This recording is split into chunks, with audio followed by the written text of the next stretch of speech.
Alex, and I'm joined by my co-hosts Jorge Arenas and Drew Taylor, and we've got a special guest with us tonight, Jon Del Arroz, the author of Justified and Flying Sparks. I guess Justified is like my thing that I'm known for now. Holy crap. What a crazy couple days. I'm still just like high off of watching my sales ranks go crazy. So super fun. Yeah, I've been keeping up to date with that. There's lots of cool stuff happening there. I mean, I'm really interested in that, but we'll talk about that a little bit later. So Thanks, let's talk about this Rihanna rumor with Poison Ivy. So a rumor came from, we got this covered, if I remember correctly.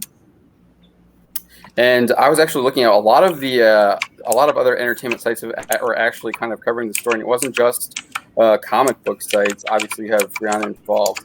But yeah, so a source close to We Got This Covered told the site a reboot of Poison Ivy is in store for a Gotham City Sirens movie. And Warner Brothers has someone in mind they might cast. They said that Rihanna is reportedly on their short list. So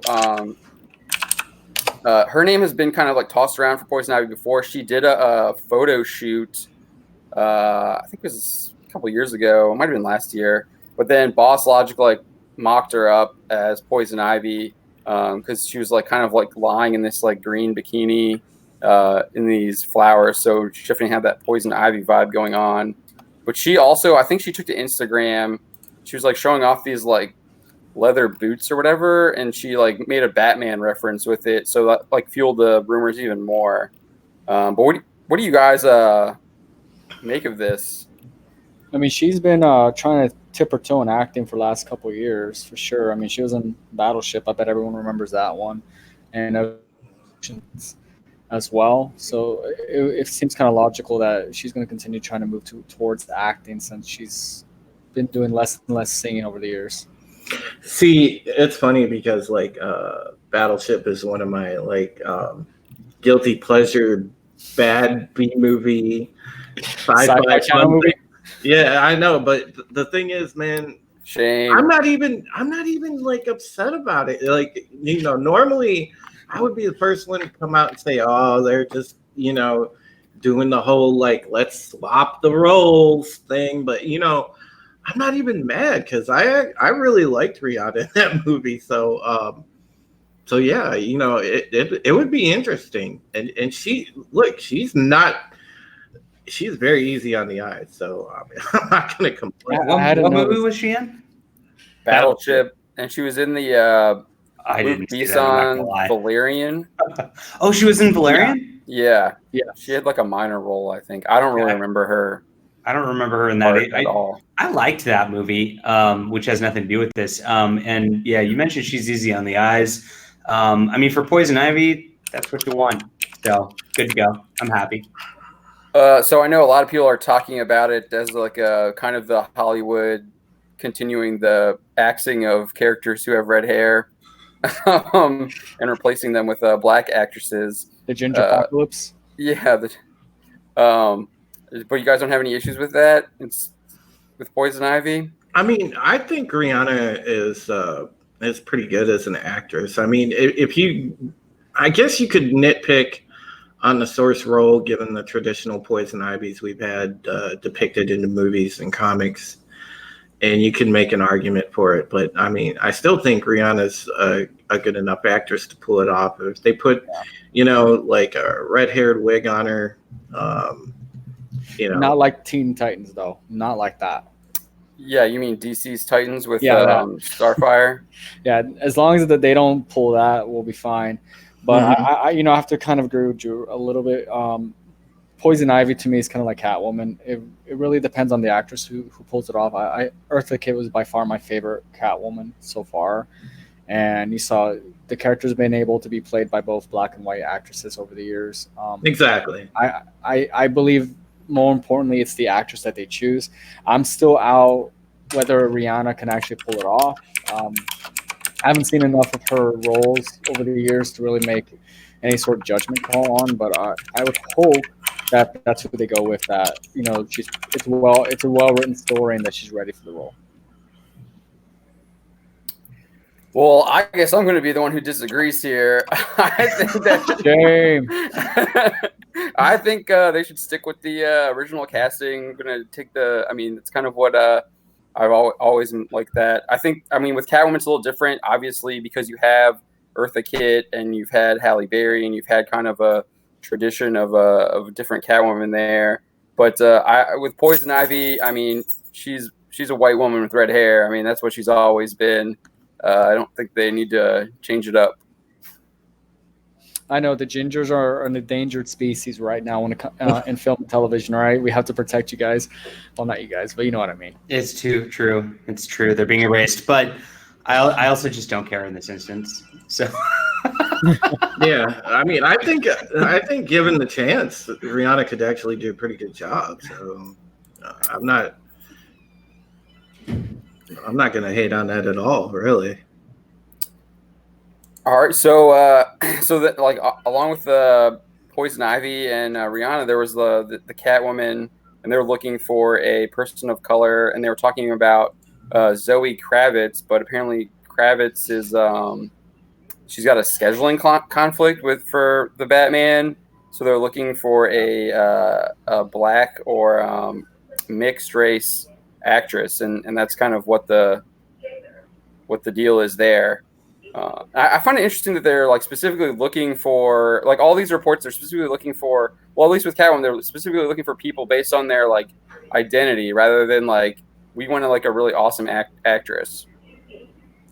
Unfortunately, that's the world we live in right now. They got the alphabet checkbox that they're doing when it comes to television and movies. Now you have to have your quote unquote insert ethnicity here, quote unquote insert sexuality there, because if not, someone's going to get 2 or 3 retweets on Twitter and the world's going to burn down if they don't. But I agree with you. I wish that they just focus on a good actress, someone that could actually pull off the character well. Because Catwoman is a complex character, and you have to have that mix of sultriness as well as villainous in there, and that's something that requires a substantial amount of range. I wasn't a fan of the Anne Hathaway Catwoman at all. Oh God, no! That was no. And then you guys can shame me now. I believe that Halle Berry did a better job as Catwoman, even in such a terrible movie. That's how bad Anne Hathaway was. Anne Hathaway was, oh God, she was so bad. I agree with you. Nobody cares except for Michelle Pfeiffer. So. Oh my God! You guys are forgetting. You guys are forgetting with this revisionist history with searching for black actresses. That Michelle Pfeiffer is the definitive Catwoman. There can be no others. So. You know what? She did hit. She hit the peak. I agree with you, John. She hit the peak. All right, John. We give you that. Yeah, I'm Michelle Pfeiffer is definitely the best. That scene where she she first shows up as Catwoman with and she's like doing all the gymnastics and like shows up and then like scratches him. I mean, that scene is just freaking awesome. And then she like climbs up the building or whatever to escape Batman and Penguin. Yeah, those scenes are awesome. Like so iconic. Well, she also just she absorbed the character within her. The rolling of the R's, that sexiness yet deadliness that's in the character. It was she perfectly portrayed it for the film, in my opinion. So I think that's why a lot of people will automatically go right back to the Batman Returns and they look at that Catwoman. Yeah, and I don't want to discount Julie Newmar, man. There's this one scene where she comes down the stairs and she's like seducing Adam West's Batman, and you're just like, holy crap, that's Catwoman, and it's just nothing's amazing. Cooler than watching Adam West sweat. Yeah, TV show, because he was just like, whoa, hey there. But yeah, I mean, I just don't understand why we're seeing that. Like they're specifically looking for these certain type of actors or actresses.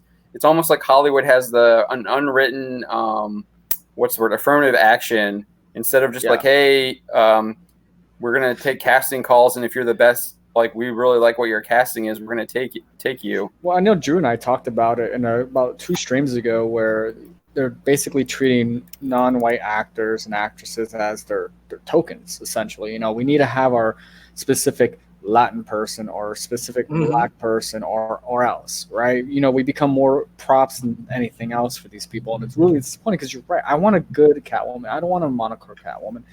This is a really really big character for me as not only as a comic book fan, but someone that really likes the character, has been following it, since I can remember. And to me, they kind of like they can ruin some really good movies, or the potential for a really good movie if they go this route.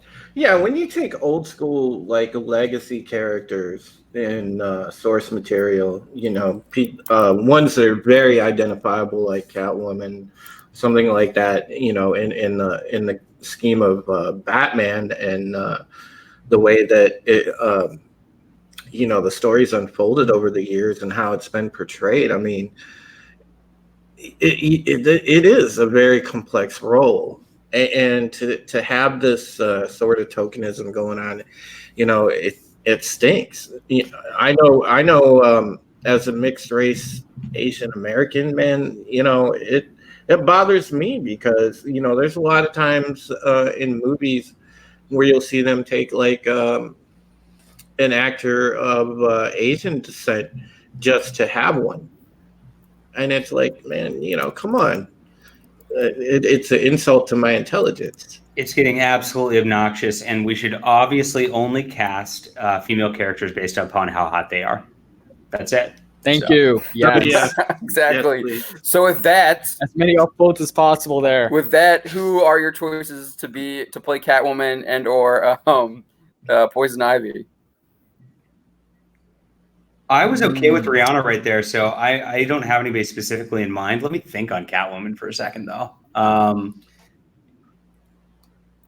So there's been tons of rumors with Catwoman. You've had Isa Gonzalez, you've had Vanessa Hudgens, Vanessa Kirby, and then Zoe Kravitz is the latest that I've seen.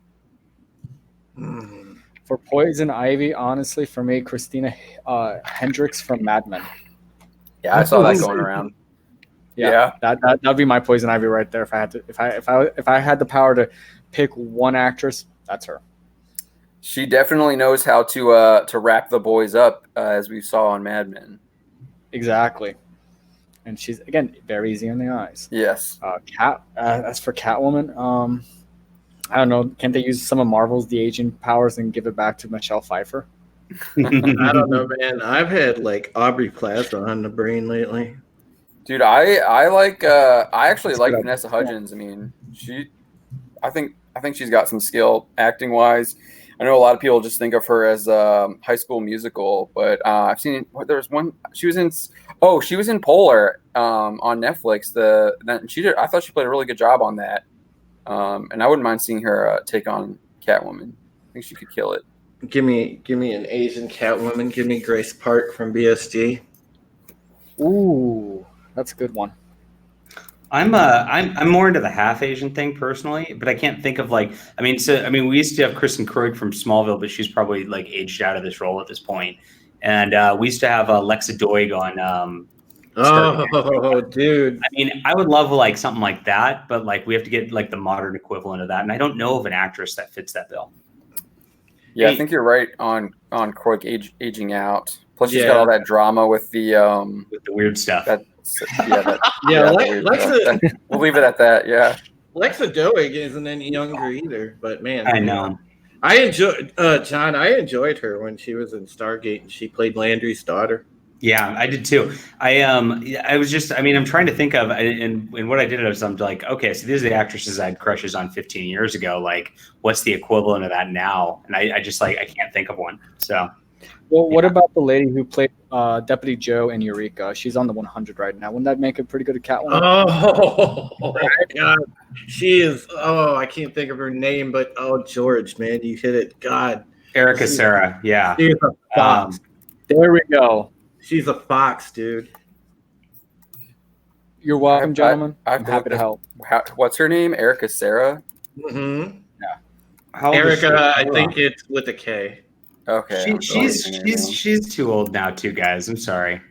Yeah, man. Yeah. Man. That's what Jim's for, John. What it means is we're too old, guys. Don't give me that crap. Actually, no. Time out. If we're just talking straight up hot chicks, give me Catwoman. Give me 5 Feet of Fury. Give me Alexa Bliss from WWE. There you go. Oh, I'm thinking like Brie Larson really fits the role. oh, Oh shut up. gosh, no.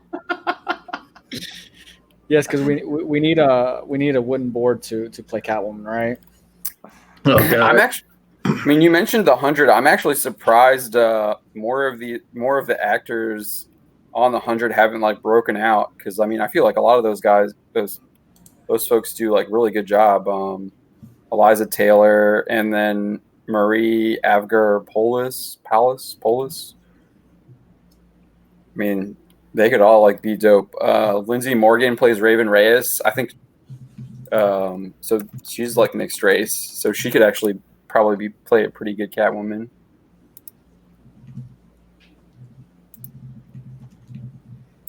Now you got me Googling, dang it. See, this stream has turned into let's Google Hot Women. Let's Google. Is that a bad stream though? Is there No, anything? there's nothing bad about that.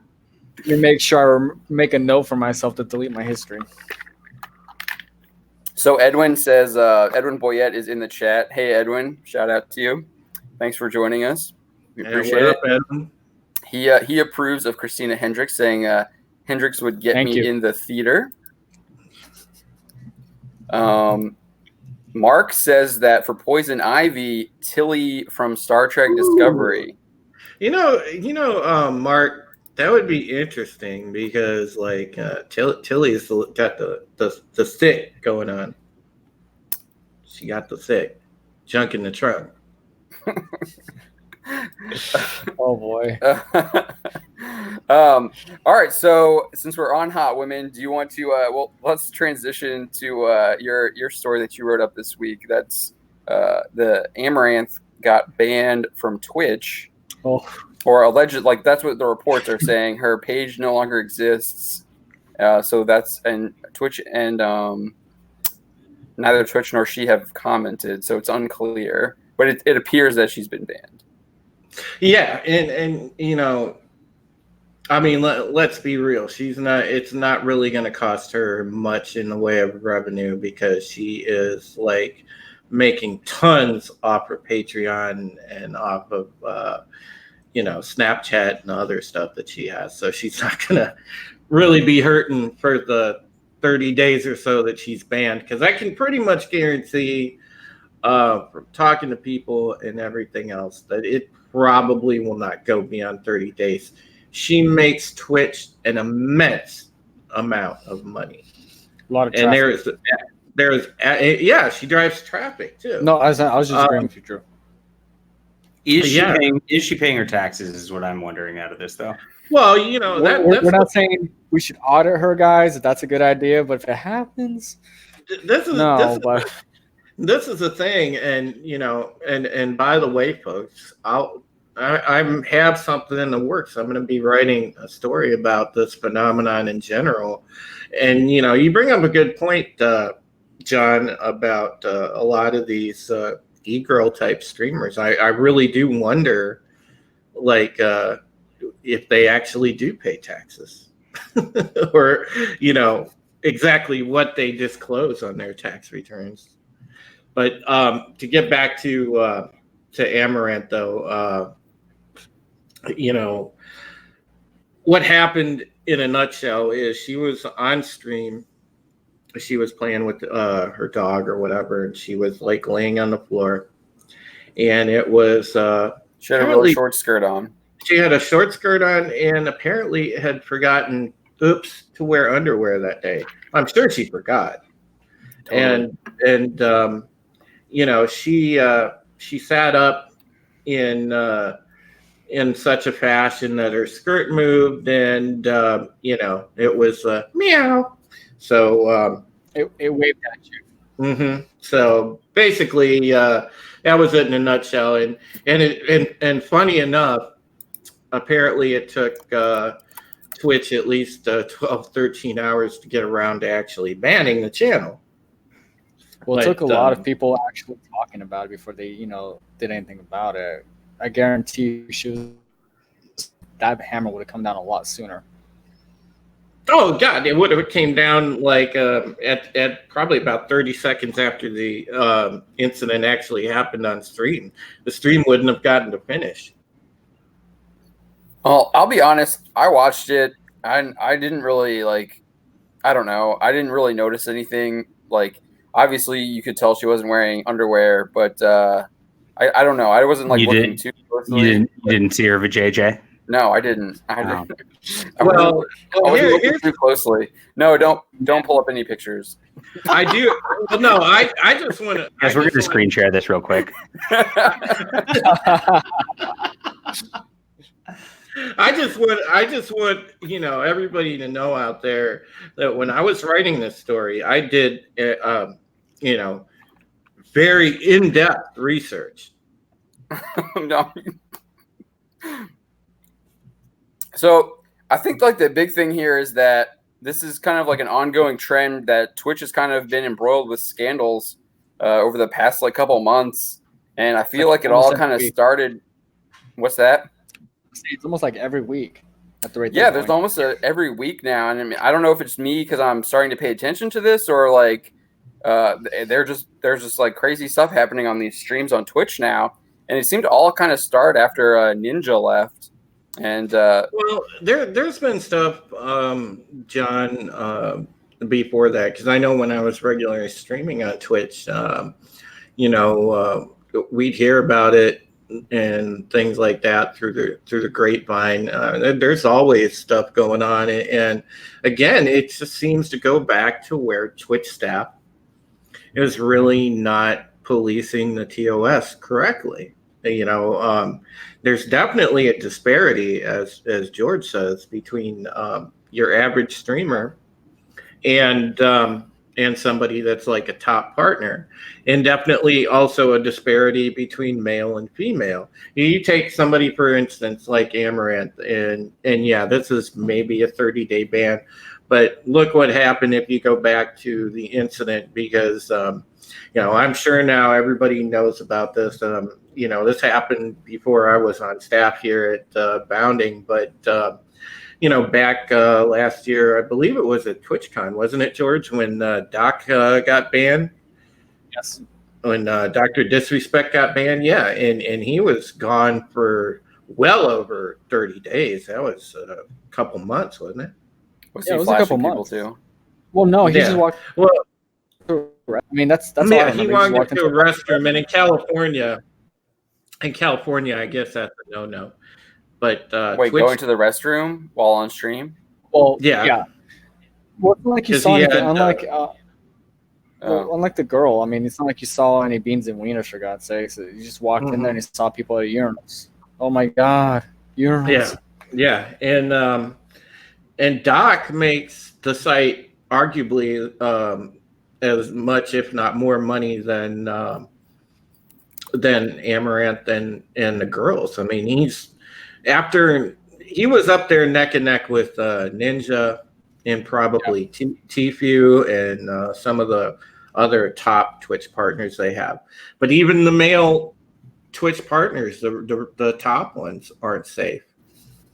You get to because when it comes to the girls, they have a double standard, and it's clear because you can see what happened with Alinity. She didn't get in any trouble at all. Well, still, It's beyond that other streamer. They don't set the rules half the time.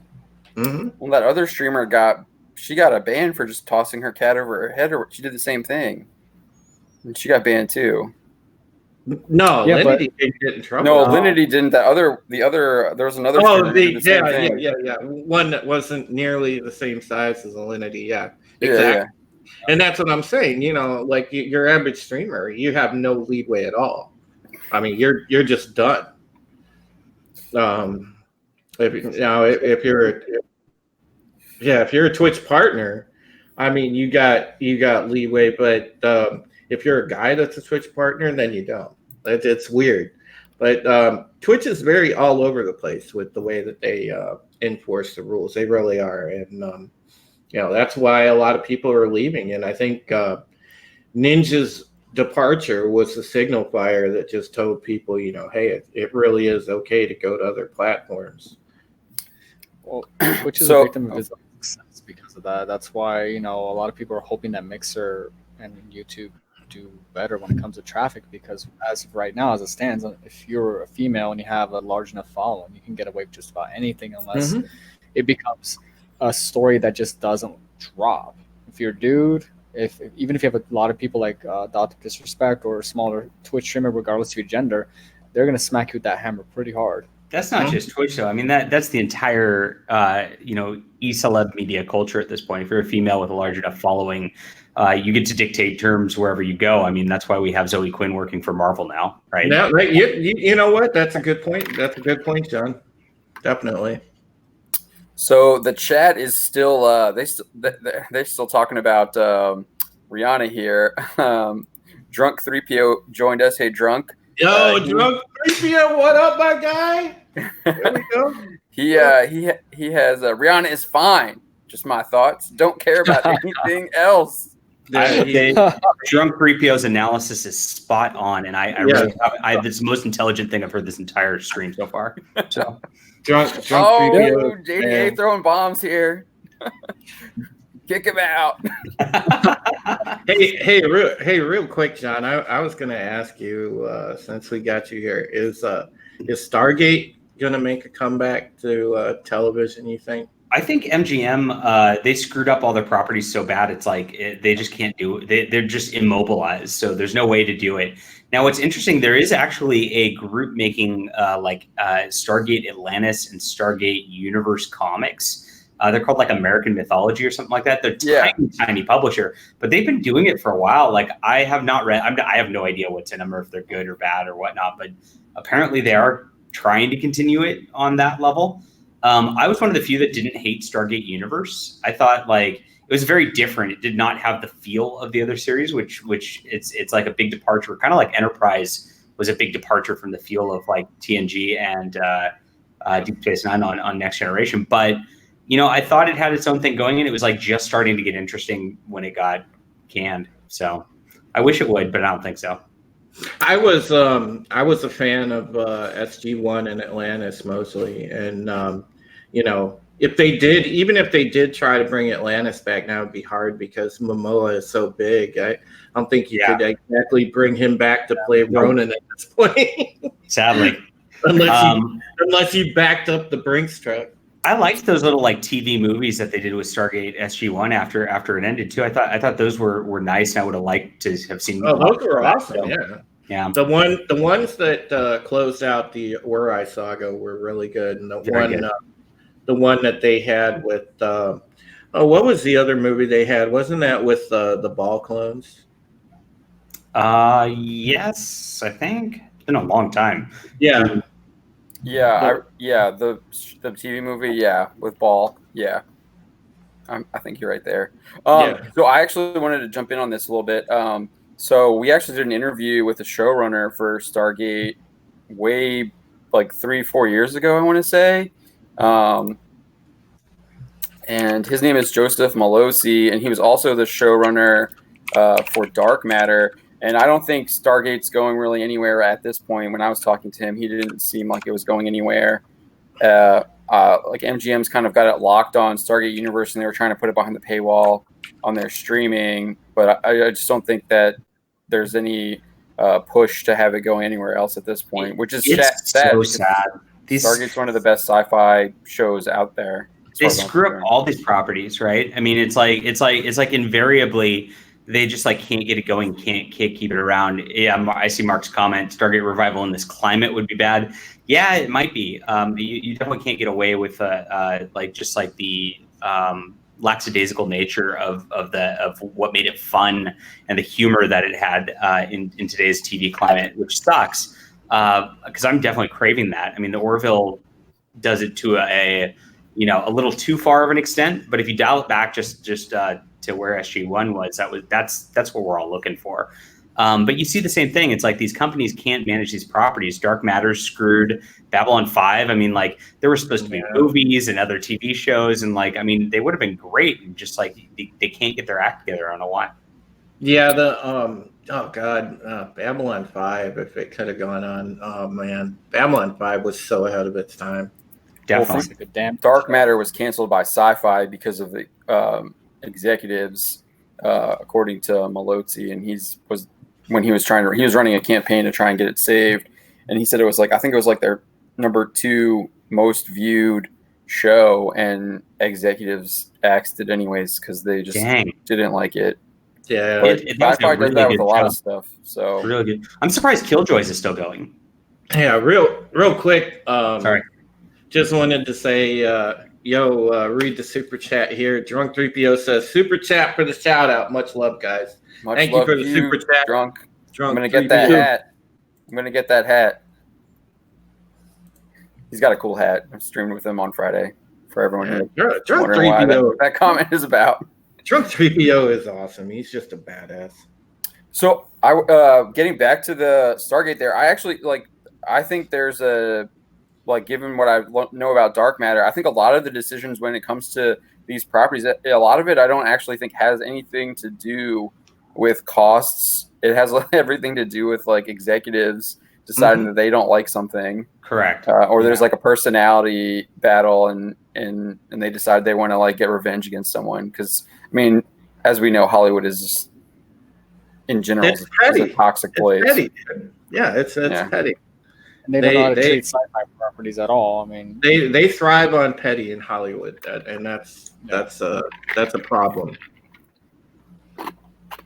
Losers, sad. But as a Stargate fan, just selfishly, I'd love for Stargate to come back. Yeah, I got the DVDs here somewhere from like the first 2 seasons. I mean, I watched the movie. That's one of the I watched that movie the most. The original. One of the coolest ships in all of science fiction, to me, will always be like the Daedalus. I love the Daedalus, and because they used the Daedalus in Atlantis and SG-1, but I like those class of ships when they had in the later seasons of SG-1 and in Atlantis. Those were awesome. Yeah, I mean, Stargate was I just thought the whole premise, how they took it, where you have like these Egyptians, and it explains a lot, explains history and everything, and then they find the Norse mythology and everything. I thought that was just like really cool idea, just really cool writing. I don't know. I haven't really seen anything that can touch that yet. It had depth to it, and it didn't take itself too seriously at the same time. Perfect. SG-1, man, that has such good humor in it too. The characters were a family. Yeah, and it had. And Atlantis had good humor too, man. Between Shepard and Rodney, God, it was hilarious. Yeah, I will say, for me with Atlantis, the guy that they had who was kind of taking over from, was this O'Neill or whatever? I don't know. He kind of rubbed me the wrong way. Just his the guy that played the Doctor in Voyager. That guy. He was like the commando guy. He was always too aggressive, I thought. Wait. He's always he's always just trying to gung ho and do things, and I felt like he was always messing up. Well, I'm trying to think who you're talking about, because they had. Because I thought he was they introduced him on SG-1, and then I thought he was one of the main characters for Atlantis. I could just never get into Atlantis. Talking about Shepard? Yeah, I think that's him. Yeah. Shepard. Yeah, he's I don't know. The best part of the show. I don't know. Yeah, I'm just saying, in the beginning, he turned me off. I just didn't like his character. Yeah, that was Joe Flanagan, and Mark says he's on General Hospital now. Yeah, Joe Flanagan was the actor that played him. I thought he was good. I mean, I'll be honest. I didn't get all into it because he turned me off. I liked watching all the old school Stargate stuff with Richard Dean Anderson and Daniel and Teal'c and all those guys. Yeah, Richard Dean Anderson was good. Oh yeah. I'm gonna step away, take a restroom break, and grab some food. I will be right back. All right. Well, I think this is a perfect opportunity to transition to James Bond.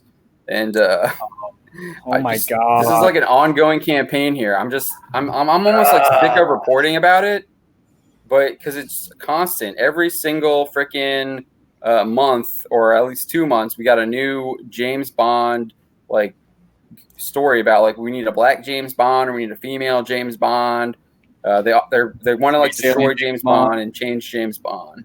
It's because he's masculine. He's a very masculine character. That's my opinion. It's a conspiracy to take away masculinity in cinema. Well, what really frustrates me about it is that the Bond actors are doing it. Craig and Pierce Brosnan are coming out. Who's next? Are they going to go get Connery to do it too? I mean, I wouldn't be surprised at this point in time. And Brosnan really hurt because he was one of my favorite. I saw him say that. Exciting, exhilarating. Yeah, it was something else. Ugh. But we don't need a gender swaps a James Bond. I think they had a female James Bond before, and that was the movie Salt with Angelina Jolie. If that's the case, then they could just make their own freaking movie. It's not a different. I just never want to see the words "strong female lead" ever again. Like ever. Like I just never ever want to see it again. It's just like it invariably leads to just a train wreck at this point. You know, it's one of those keywords. If you hear it, you already know. Okay, your expectations could be a bit low. God, it's covering my face. I'm sorry, I couldn't help it. It was too obvious. Yes, Mark, he does. We wrote a story about it. I believe it was yesterday. But we did a story about it, and then I also did a video about it that we put up yesterday. Actually, I was actually surprised. What's his name? Piers Morgan. He actually went after Brosnan and took a stand for having a male James Bond and making sure James Bond was male. I thought some of his comments were wrong, but for the most part, his general idea was right. He was trying to call Bond a misogynist. That's a complete myth and absolutely garbage. Misogynist is someone who hates women, and James Bond is the absolute opposite of that. He loves women, and that's why he's a womanizer, and he's always wanting to spend time with them and flirting with them and hanging out with them. I don't think someone who wants to do that isn't a. I don't think that someone who wants to do that is a person who hates women. It's absolutely ridiculous. I mean, like the whole like what was it? Spectre. The whole thing was him getting revenge because the dude killed M, and he was getting revenge for his boss, who was Judi Dench, was M at the time. So it's just absolutely ridiculous that even he was using that when he was defending it. So he needs to look up what the word means. Well, it's just disappointing. But yeah, go on. Go. No, you go. I'll follow up. I was going to say, basically, we're doing it against the delay. Yeah, we're talking over each other here. Who's going to go? You are. You go ahead. Is there like a delay? I think there's totally a delay. There's totally a delay. So. You guys are out of sync somehow. Yeah, there's a delay going on here. But anyway, so I'll just go. So what I find really ironic about this whole situation is you have Brosnan coming out again with female James Bond, and you have Craig come out with the female James Bond. But then you have all of these Bond girls who apparently understand the character better than the people who actually played him. You have Ava Green, you have Trina Parks, and Rosamund Pike have all come out saying that female James Bond is an absolutely ridiculous idea.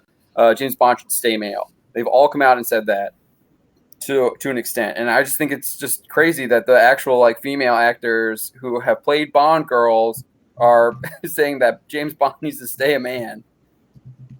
I think it's because they know the character better. They get it. Yeah, I think they understand what the character is about, what the mythos of the character is about. But I wouldn't be surprised. I mean, I think you hit on something there. I think they want to destroy this icon of masculinity. Even though I would argue that he might not be the best icon of masculinity. I'm sure John has some thoughts about that. What the ideal masculine man is, but he is someone that people think of when they think of a masculine character. The ideal masculine man is Lorenzo Lamas from Renegade, and that's it. And that's all you need to know. He was a cop. and it was a damn good one too. I would also argue that I haven't seen that show here.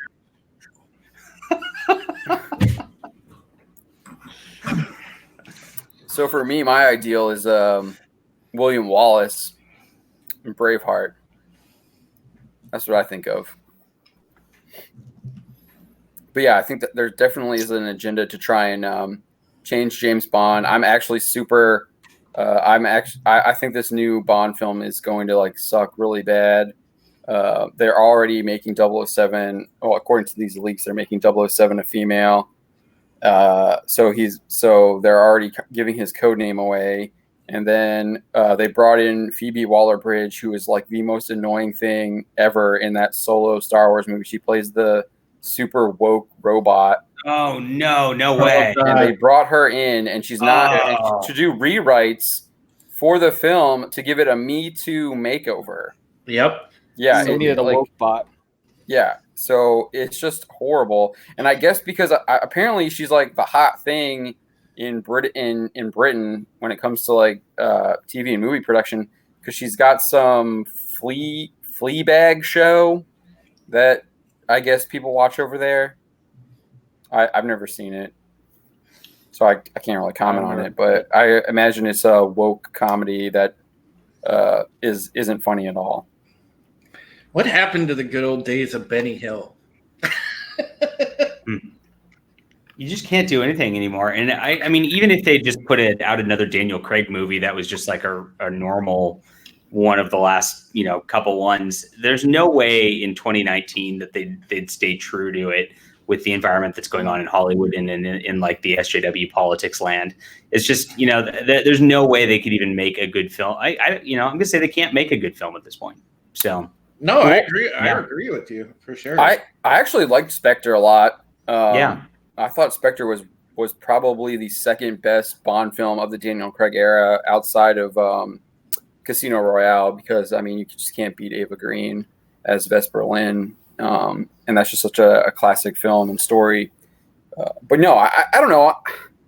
I think with the people that are working in Hollywood, I think you're right. I think if you brought in someone like yourself maybe to do some movie scripts, you might be able to do a good job. Yeah, badass. All you have to, it's not that hard. It is not that hard. All you have to do is you start out a scene in action. In the action, Bond gets caught up with a Bond girl, and the Bond girl is in distress or something like that. So he's rescuing her. So you get that nice little good feels right there. Something sexy happens during the rescue, which is just unintentional, right? And then you pause. He goes back into headquarters, and we learn that like she really is like some super secret agent, and he ends up trying to find her, and she's got some weird plan to working for some weird Russian dude to like unleash hot magma all over the world or some shit like that. And all he has to do is just like go through a bunch of mooks and fire a bunch of guns and have some cool gadgets and some big explosions, and then he gets the girl anyway, and then she tries to betray him, and then he offs her, and then you have a great movie. Yes, pretty perfect. Sounds like a brilliant James Bond movie. Right, Broccoli. Call up Jon Del Arroz. He's got a new. He's got your next Bond film. Yep, there you go, man. Watch it. That's the formula right there. It's almost like I do this for a living. So let's talk about that. That perfect transition there.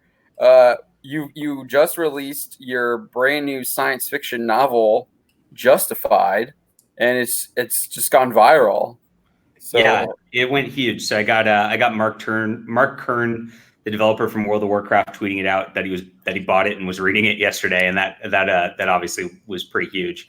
And I got a couple sort of the celebrity crew, like Vito from the Vito Show. He's got a great YouTube channel, and then Ian Miles Chong was tweeting it out. So it's like I got really good momentum yesterday, and it just went freaking gangbusters.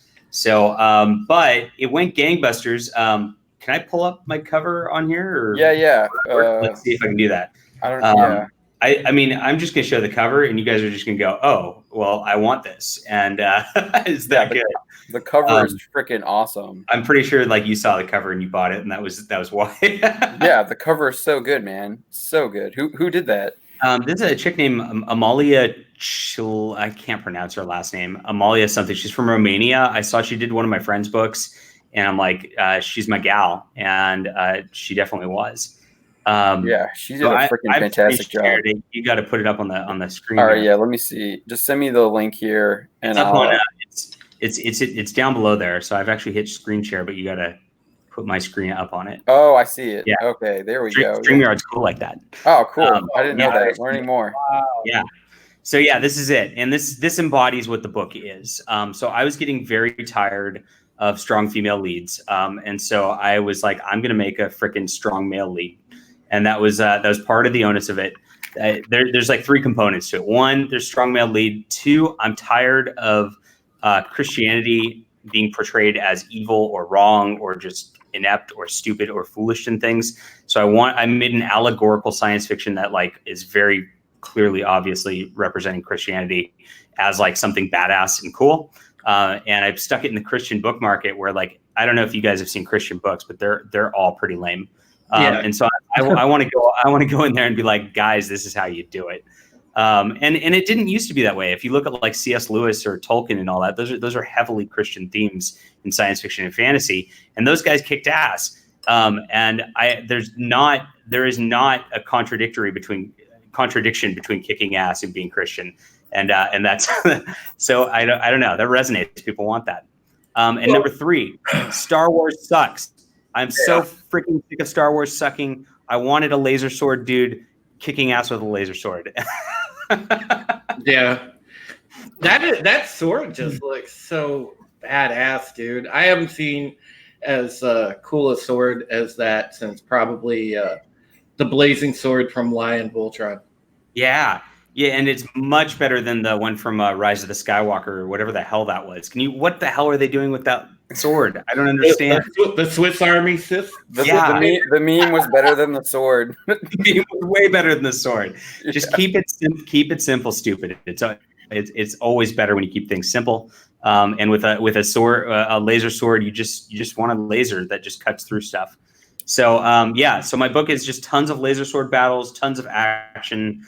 This is the Star Wars trilogy that you want, but like I'm calling it, like, I'm saying it's like, instead of like boring Jedi who sit around and like are lame and drink tea and settle trade disputes like little pussies.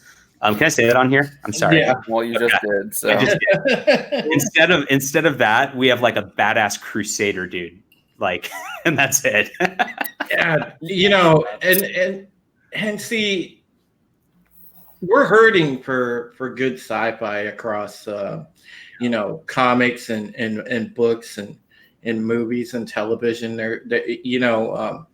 Sci-fi has always sort of over the years been that genre they kind of want to sweep under the rug, and they don't give any love to it.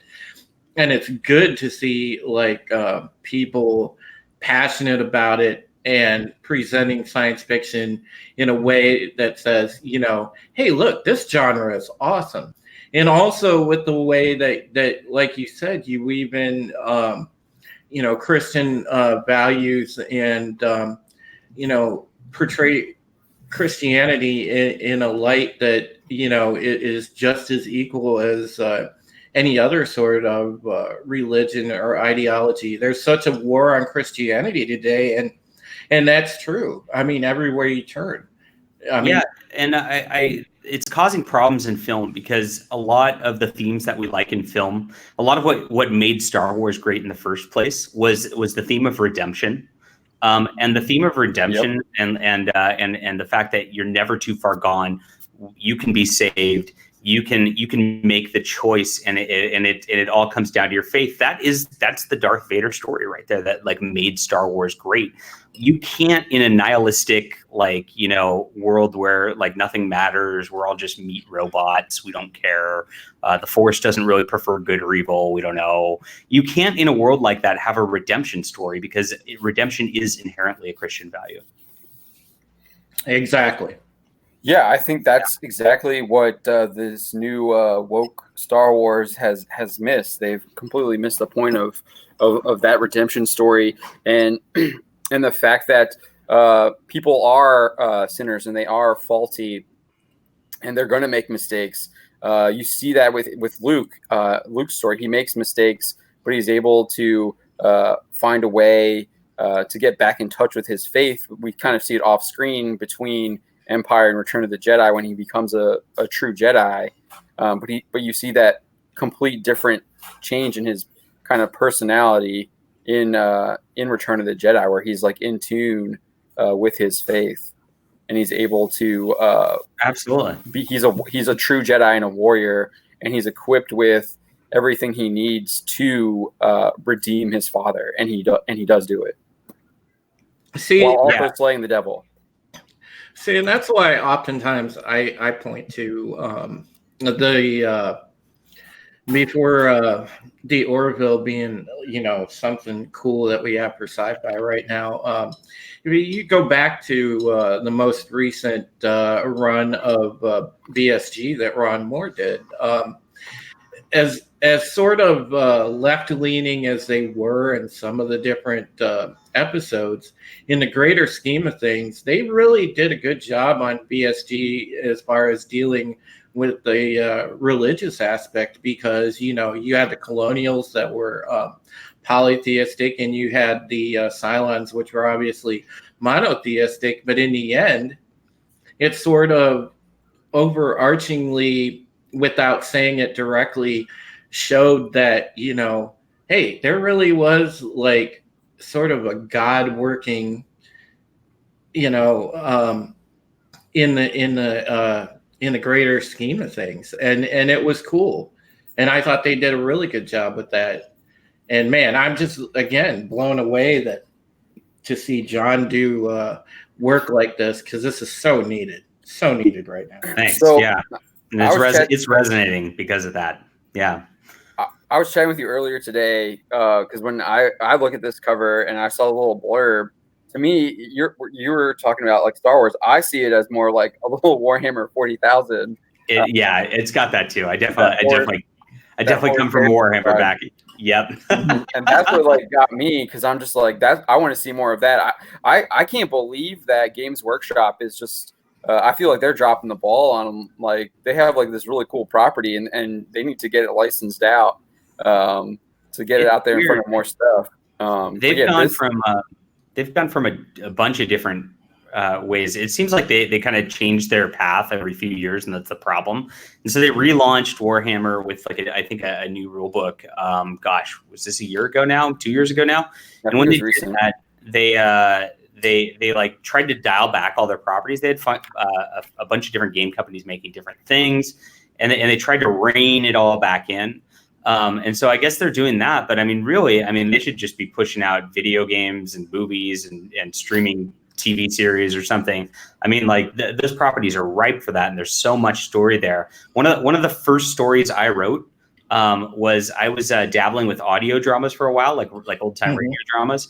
And somebody was in a Warhammer 40K fan group, and they wanted me to write this like epic battle scene where these guys are trapped in a tank and are not going to make it out alive, like an Alamo type deal. And they fight to the death anyway. It's pretty badass. And I'm like, all right, cool. I've never done an audio thing before. And they're like, okay. And I'm like, I don't know. And they're like, we'll pay you $50. And I'm like, I'm in. So one of the first stories I ever wrote was actually within that Warhammer 40K universe. I don't know if you're allowed to make money off of things like that, but I did. So there you go. No, that's what really like. I love the Horus Heresy stuff, because these guys, they fight to the death, and they're like true believers, even if they're like both sides are like committed to the cause. Yeah.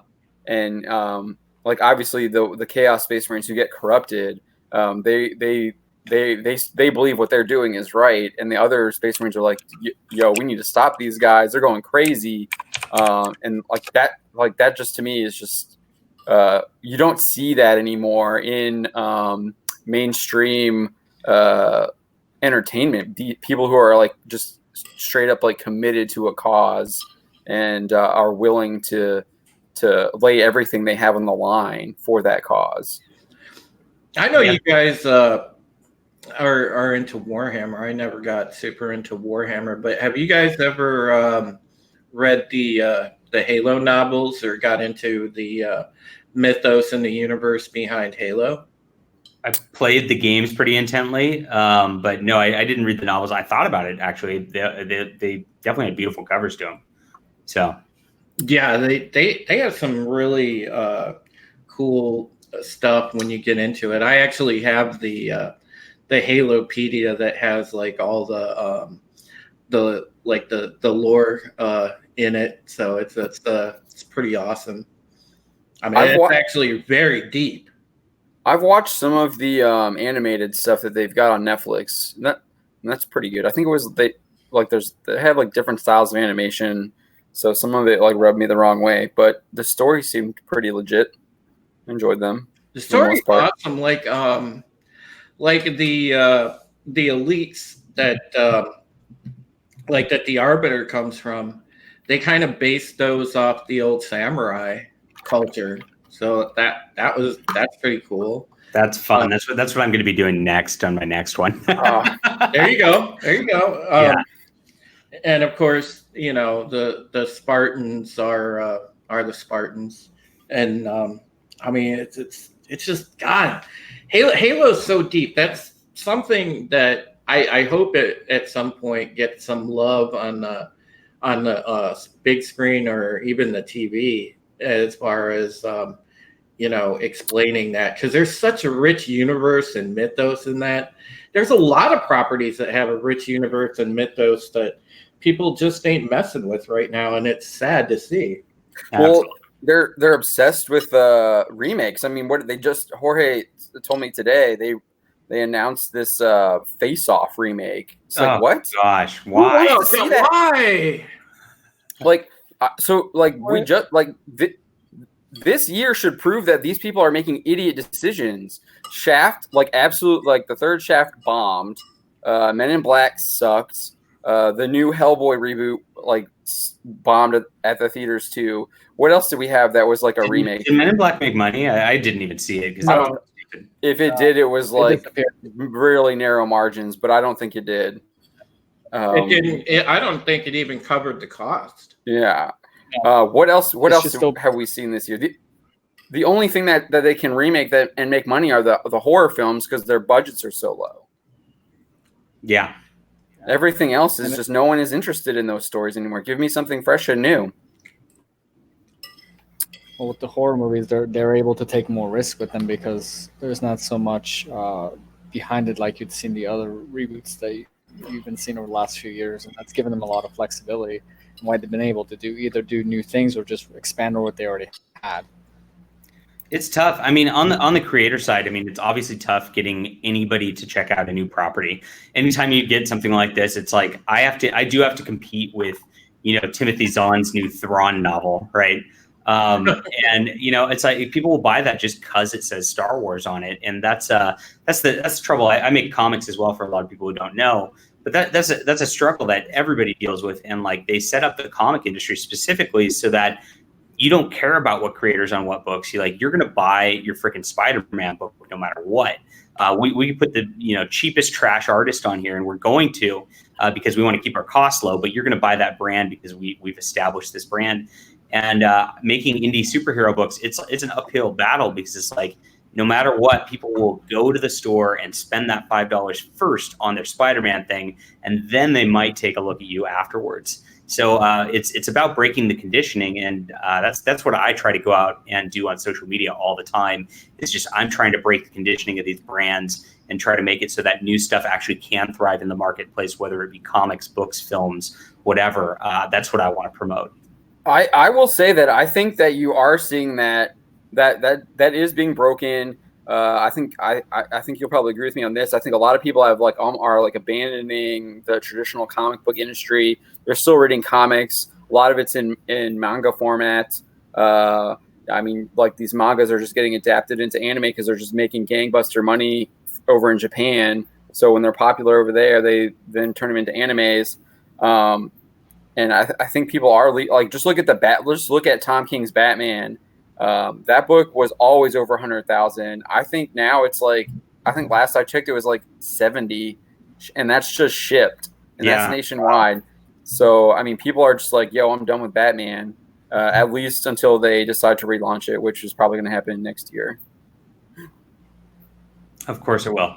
The new 52 again. Yeah. And that's not to say like you can't tell good stories with Batman. I mean, I think you can still tell good stories with those characters. It's just like the current people they got on them. It's like you can attest to this. Like you said, they put the cheapest people that they can on a lot of these books, so the talent isn't where it could be. Yeah, I agree with that. I mean, so they do get some people where it's like, if there's a superstar, they do aim for that person. They try to keep him for a while. Like, Marvel's obviously bringing back Hickman now, and obviously Hickman's selling like bonkers because Hickman's the best. Well, they can only do that periodically, and Hickman costs a lot of money. So it's like you can't have all Hickmans on all books. So it is about churning through people as fast as possible and just trying to get that next generation of talent ushered in. I should say talent loosely. Ushered in so that you can keep your page rate low for the writers and page rate low for the artists. It's been a scam for decades, and I can't believe so many generations of comic creators have put up with it. But it's been the only game in town too. It's like, if you want to be successful in comics, you better be working for Marvel or DC. It's like you don't have many other options. It's really a tragic way that the industry's gone.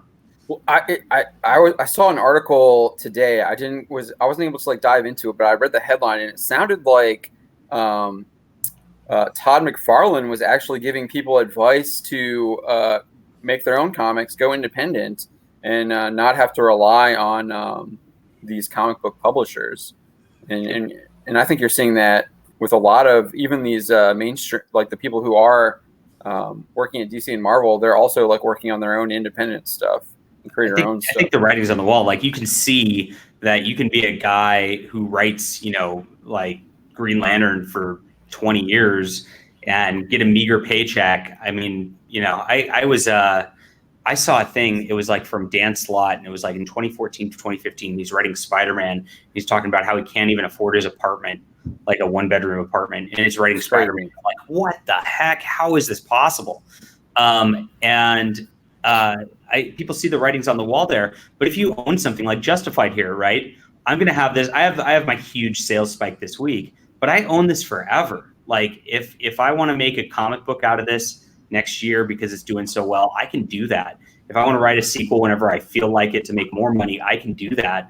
If I just want to leave it up on Amazon, run ads on it forever, and just like collect royalties and not do anything with it, I can do that too. So the options are all there for me. When you write a comic book that's owned by somebody else, what are you going to do? You kind of write it and then it's done, and there's no options for you because you just get churned out for the next guy. Right. And you talked about a sequel. When I was on Amazon, there looked like there was already a trilogy written. Is that correct? Yeah, so I did this in advance. I actually spent the last year and a half. This is why I haven't been releasing books for people who follow my book stuff. I spent the last year and a half writing a full trilogy here. And so I'm running it like a Netflix style thing, so you can like binge things. So like think of each month I'm going to release a new season basically. And so I've got this one out on Tuesday or last Tuesday, whenever that was, yesterday. Oh my gosh. Yeah, yesterday. It's only Wednesday. Whatever day it is, I don't know.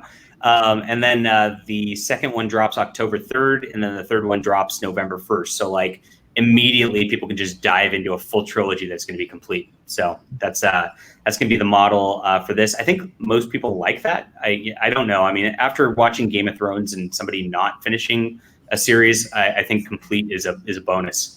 I think people like that to a certain extent because you get that instant gratification. I do think you're going to start seeing a trend from these companies to go back to normal weekly releases. Disney's doing it with Disney Plus. All their shows are going to come out once a week because I think it'll help have more staying power because no one's talking about The Boys anymore. No one's right. I mean, besides me, no one's really talking about like Altered Carbon. No one's talking about these shows that like no one's even talking about Stranger Things anymore because they watch all that week and it's gone, and then you have no discussion. You're right, and this is a big thing I'm trying to hit on with people too. Is like for culture to change, like discussion needs to change. Like instead of like reviews of Captain Marvel, review this book. Like talk about this on Twitter. And I agree. That's part of why I'm doing it monthly and not all three at once too. So it's like everybody talks about Justified now. In 3 weeks, everybody talks about Sanctified, right? And so I will keep that going in the discussion for some months. But the discussion is everything for staying power, and that's why we don't have new properties sticking around like a lot of these old ones. You're very right. Yeah. So I want to get into the comments here. Dobbin Mog, welcome. Thanks for joining us. Oh, wait, sorry, this is what I want. Mark said this. Wasn't there a rumor that Marvel was going to go manga? That is not a rumor, Mark, as Dobbin Mahag says. He says, yes, here they are, but he says they want to destroy Japanese comics. Well, I'm not. That's not a rumor. Marvel is doing Japanese manga. It's only going to be in Japan, though. I haven't seen anything about them distributing it here, and it looks like it's only going to be like a couple stories. And they're going to be featured in one of the weekly magazines. I believe they were just going to like Spider-Man or Iron Man or something. Mark is right. No one is talking about Titans besides us. They've already done that Titans before. They did like manga Spider-Man. So like C.V. Cebulski is like a big weeb, and he's like into that though. They've always like for 20 years they've wanted to try to push the superhero thing into those markets and like re-release it in that style. But I don't think it's going to work for Japan. Well, the problem is they already have better superheroes in Japan, and it's called My Hero Academia, and that is absolutely dominant. And then you also have Rising the Shield Hero, which is crazy. Like since the anime dropped this year, the sales of like the light novels and the manga like freaking tripled. It's insane. And that was just in Japan. So like I don't think that they have a lot of work to do to try and make Spider-Man popular over there. The market share is going to be really hard for them because they're on someone else's home turf when it comes to Spider-Man and the other characters. So I know Marvel's tried a few times to do manga out there, and it just never really worked out. They kind of tipped their toe in the water a bit and then quickly backed off. Yeah, DC just did the Japanese Batman, the animated movie. I don't know if you all saw it. It was interesting. It definitely had that Japanese flavor to it, even with giant robots. It's kind of hard. I think they're going to have a lot of trouble. Reaching obviously I don't know the Japanese market that well, but I think given from what I'm seeing with the American market and how they're just all like leaving traditional American comic books and comic book heroes and superheroes, and they're going towards the Japanese superheroes. They're already working on making a live action My Hero Academia, so that's in the works already, and they were using My Hero Academia to promote Avengers Endgame in Japan. So I'd rather watch My Hero. It seems that yeah, Rising the Shield Hero is phenomenal. I highly recommend it. Cool, I'll watch that next. Yeah, but no, I agree with you guys. The manga and the anime properties have had an easier time coming over to the West versus us trying to send our properties over there and succeed in the East. And I think there's a couple of reasons for that. In the West, we're more open to looking at different things. So the market's easier to penetrate compared to in the East, where they already kind of have a chokehold on it. But also there's a lot less restrictions in manga and anime versus what you see in our equivalent to, where, as we were talking about earlier, you can't do a new James Bond movie with the way it was with Roger Moore, the way it was with Timothy Dalton or Pierce Brosnan now because of the current environment. And that doesn't really affect our ability to have any sort of staying power in any other market outside of the West. That'd be funny if one of the studios had balls of steel and they actually re-released some of the Connery films in theaters. I'd go see it. I would go see it too. Are you kidding me, John? Man, I'd go in a second. So, Perth Comics says, one thing I like about the Japanese is they know how to finish a story. I think yeah, that's the big killer about American comics right now is like it's always just an ongoing thing. Like, and this is where Tom King's Batman really fails. Is like he's trying to be realistic about it. So he's like, so Batman's like, oh man, I've been doing this forever, and these guys just keep coming back, and more people keep dying, and they keep coming back, and like nothing I do matters. And like, if you try to keep continuity for that long, and try to keep the story going and the person having that many battles for that long, like they're not personal anymore. That is just happening. There is no victory. It all is pointless. And that's just not fun at all. So you do have to have like a logical conclusion to a story and kind of move on at some point. And DC tried to do that for a number of years with like, transitioning to Wally West or Kyle Rayner, Dick Grayson. They every time they try it, it's like you just stick with it and like make Bruce the old guy, Batman Beyond, and it's the next generation. If you stuck with it and just like did not equivocate on it, it would work and it becomes an interesting generational story. But instead, like they just keep going and it just feels like it's spinning wheels. And so yes, Japanese manga definitely has a much better way of ending stories. Sometimes they get really weird and they just like go like. They go like weird, like everybody reincarnates and like weird stuff happens, and then it's not very satisfying, right? Wait, weird in Japanese? What are you talking about, John? I never heard of that before. No, but I agree with you. They're willing to finish a story, right? Give us conclusion because as readers, we want a conclusion. I want my first act, and I want my fourth, my fifth, and whatever concludes it. I want to have a beginning, a middle, and end to what I'm consuming. And in the West, they're just not willing to let go of these properties. They want to literally squeeze every drop of blood out of it that they can, and it gives us a lot of exhaustion when it comes to these characters. Absolutely. And what's interesting is DC Comics has actually recognized this. They recognize this problem with them. I think what was his name, Didio. Admitted that all of the older stories they're actually outsell their new comics. He admitted that. Of course they did. And those stories have conclusions. Those old stories, if you read them, those old comics and everything, it's not like 5-issue story arcs. A lot of the times it's you have like 2 stories per comic, and there's a beginning, a conclusion, and an end in each of those stories. And the characters changed. It's like, especially like I've been reading through Stan Lee's Spider-Man, and actually I've been reading I just went all the way through Roger Stern's Spider-Man. And you start out with Peter as a high schooler. He's a nerd, and then he kind of gets into college, and he's a little less of a nerd, and he's toying with his girlfriend Gwen Stacy there, and there's problems, and he has setbacks along the way, and problems happen. And then he loses his way for a bit and then comes out the other end with Roger Stern, and he's like in his mid-20s, starting a professional career, realizing I can't do this Spider-Man thing and be in college. Mary Jane comes back, they get married. There was, even though it was a very slow progression, there was a progression, and the characters actually did develop for the longest time. And now they're just trying not to develop them as much as possible to keep them in their iconic version for the movies. And you just can't have a satisfying story in that with that sort of mindset. No, because you get into the problem of stagnation at that point, and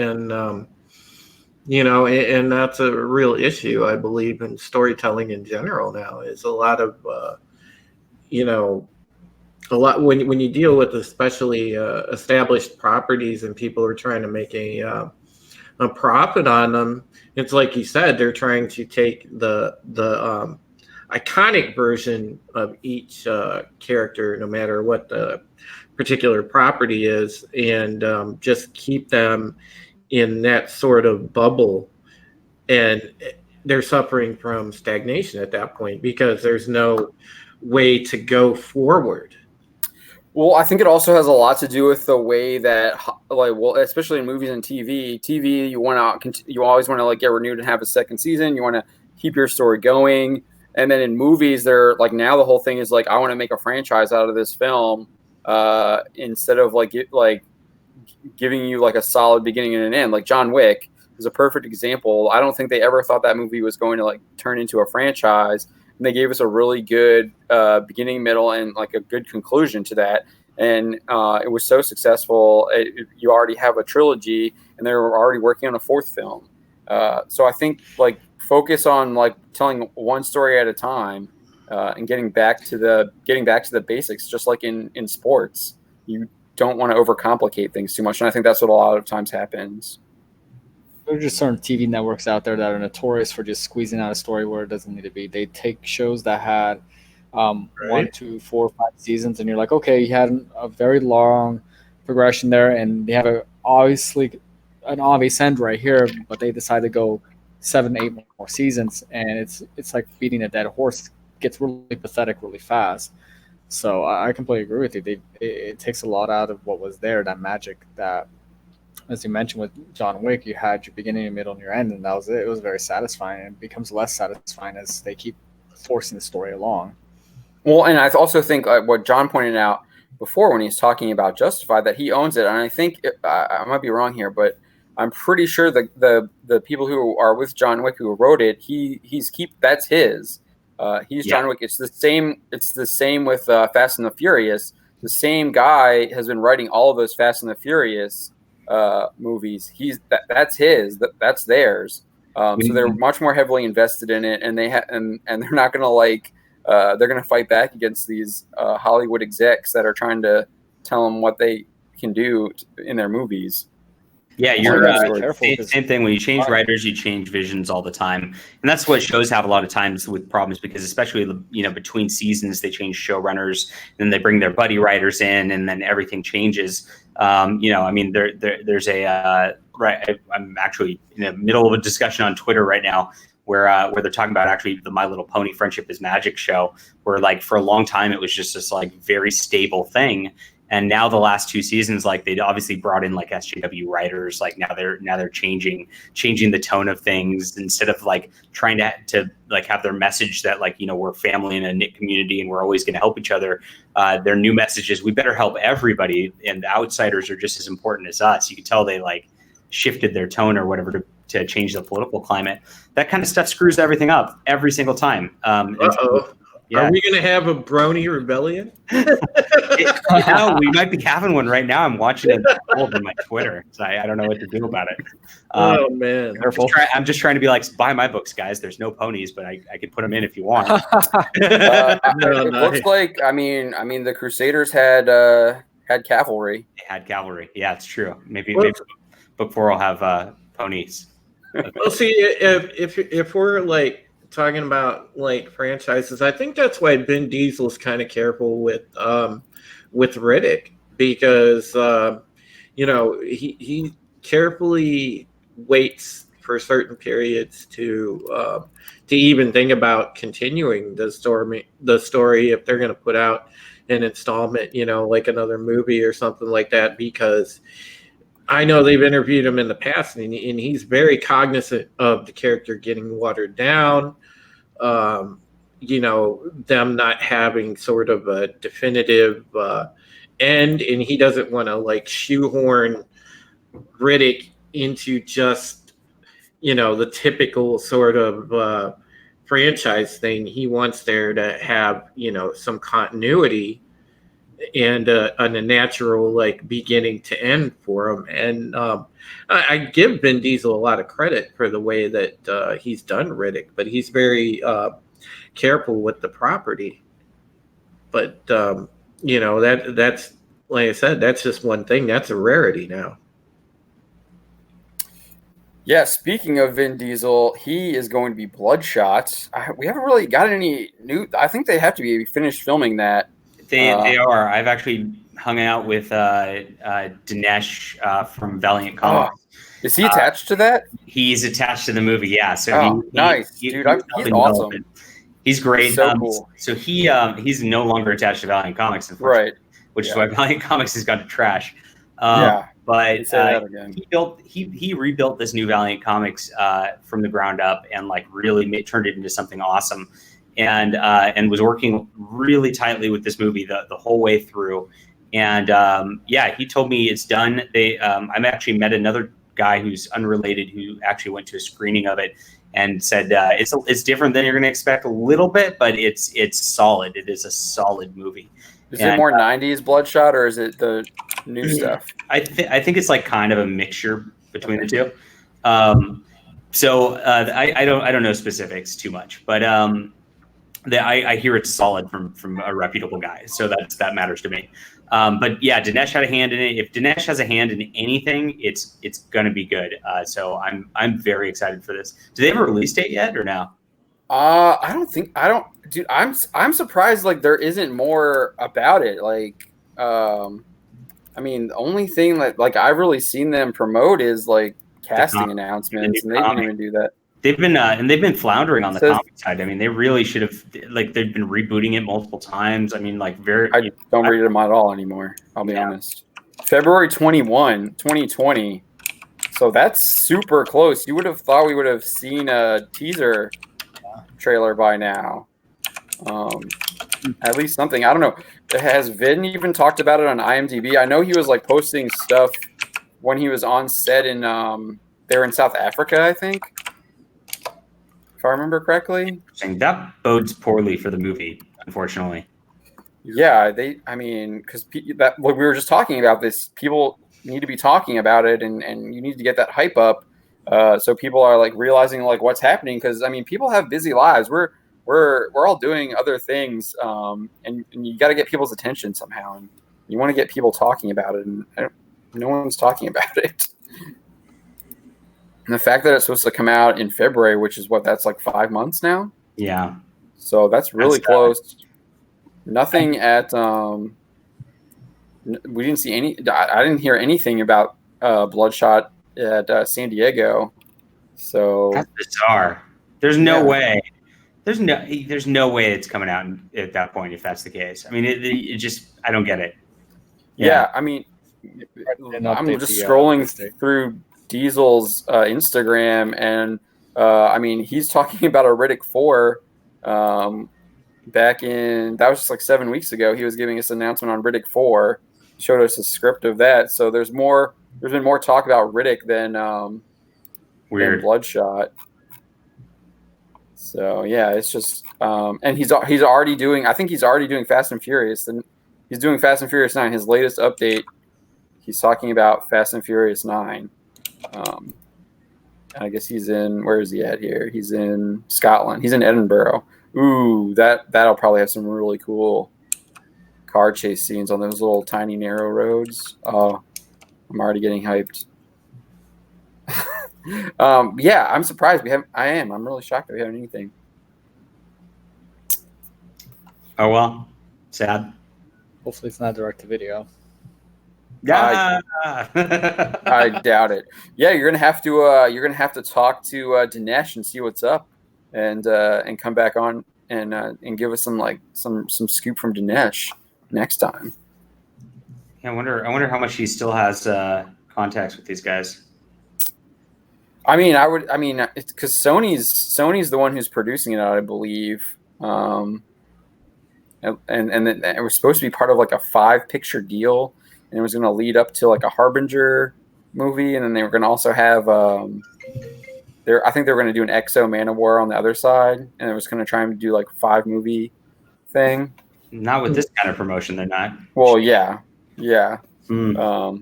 So we'll have to figure out see what's going on there. But I know we wanted to talk about PewDiePie. Yeah, this was a bizarre thing today. Yeah, so you want to? Do you want to just give everyone the lowdown on like kind of what happened? So PewDiePie got married recently. He's been kind of quiet, and they're on a honeymoon or something like that. And he just posts this like weird picture of like this like press release statement or something like that, but only like it was like cropped. It was cropped. Yeah, like you can tell there's text above it, and I don't know what the deal is. And it's rambling about how he's been misrepresented and blah blah blah blah blah. And so he's giving $50,000 to the Anti-Defamation League, who branded him as like a white supremacist terrorist or something too. Like, Yeah, so it's very bizarre. They lauded Disney for canceling business relationships with PewDiePie. Right. Yeah. And so Anti-Defamation League is like, from what I understand, they are also they pressure YouTube and Google to make wide ranging changes that affect us here on YouTube, and how videos are monetized and how videos are kind of shown to people on YouTube. They're a shakedown censorship group, and you probably just got your YouTube channel removed for me saying that. But we're not supposed to destroying your deal. And that's what's going on. And so it's very weird to see PewDiePie, who's like been threatened by all this, and he knows full well he's been targeted by them. And you know, it's very bizarre to see him make this 180. Now, my buddies are trying to give him the benefit of the doubt, and they're just like, look, it's brilliant. Like, he can just give them like a small amount of money and make them go away, and he's still got his 100 million subscriber base, and it doesn't matter. And I'm just like, Who is telling you that? I don't think this game guy is playing this like 5D chess with this. Like, well, that's even that doesn't, like, that's not how they operate. No, not at all. They always double down. Like, always. That's one of the rules that that Vox has put down. Yeah, it's in the guidebook. I don't know that donation helped him. I mean, I can see looking at it like it might give him an extra like Teflon layer when it comes to, you know, if he does any sort of controversial stuff in the future. But you know, to be honest, I think Pewds is kind of like he's sort of like, I don't know, he's mellowing out. Married life is gonna change the dude. I don't think he's gonna be as edgy and fun as he once was. Yeah, I think it's the chick's influence. That's my analysis too. Yeah. I don't know. You're married, John. Yeah, but my wife is based in Red Pill, so yeah. Same with you, Jorge. Yeah, we're all married, and we're still we still got the edge. I don't know. I think he wants to break into acting or something. He wants his TV show back. He had to kiss the ring. Yeah, the thing too is I understand Tim Pool's point of view on it, because you know, it kind of sends a message that you know, here, I'm just going to give money to these people that normally, you know, are centered on tearing me and, you know, other content creators apart. And I can see where Tim Pool sort of looks at that as like, yeah, it's a little bit of a slap, and I get it. Yeah, I mean, PewDiePie could afford to take on the ADL this way. Other people, they can't. They don't have the pre-established brand that he does. So he kind of threw a bunch of people under the bus who would be completely shut down from these platforms if the wrong eyes were to look at them. I mean, I wouldn't be surprised if the ADL is attacking him after the next like, if there's another shooting and someone yells out, "Subscribe to PewDiePie." They're going to go after him once again. I mean, that's what they do. Probably. I mean, these people are going, like, they double down, and they're always going to continue to attack and attack and attack and attack. They don't care if you give them money. They're like, this idiot gave us money. We're going to use it to, like, attack him again. Like, that's just how they work. And this is what happens when crazies do violence too. It's like they always target a celebrity like this. I mean, wasn't it like the dude who shot Reagan, like, thought he was like sending signals to Jodie Foster or something like that? Yes. It's like something like that. Yeah. So is she therefore responsible for Reagan and needs to donate to the Republican Central Committee? Yes, she probably does. I mean, if that's where we're going with this, like, but it only ever works for one side. It's only like the SJW side that like has to get the shakedown and is able to do this. It's just so obnoxious to see. Yeah, and that ultimately is what they want, because, you know, if you sit there and you basically like pay them hush money, it's like they're winning, not you. I mean, yeah. I agree with the comment Mark made. Never apologize to SJWs. I mean, you know, it's like even with us in the line of work that we're in. There's a lot of times where we'll write something and you know, or we get the mobs coming after us on Twitter, Yep. and it's like, I don't apologize for what I write. It's like I posted something on there the other day. Things to know about me. I am not PC. Because I'm not, and I ain't gonna apologize. If I write something, I own that. So it looks like 4chan's analysis so far, the deep analysis by the hacker known as 4chan, is that the ADL is taking a lot of heat over this, and it's actually drawing attention to them negatively, which is pretty good. And so they're just they think it's just trolling. So I don't know. Well, yeah, because we never saw him actually cash make the deposit, right? He hasn't shown anything like that. We're like, oh look, I have a receipt, I did the transaction or whatever. So yeah, it could be. It could be a troll. Honestly, it's funny because he might be trying to one up Babylon B, because they just did they were getting in a fight with the ADL a couple weeks ago, and I think there's a huge lawsuit going on, right? But they did an article where it was ADL identifies themselves as a hate group. That was pretty good. Yeah, was so good, so brilliant. Babylon B just kills it. Yeah. Oh man. Subscribe to Babylon B. Subscribe to Babylon B.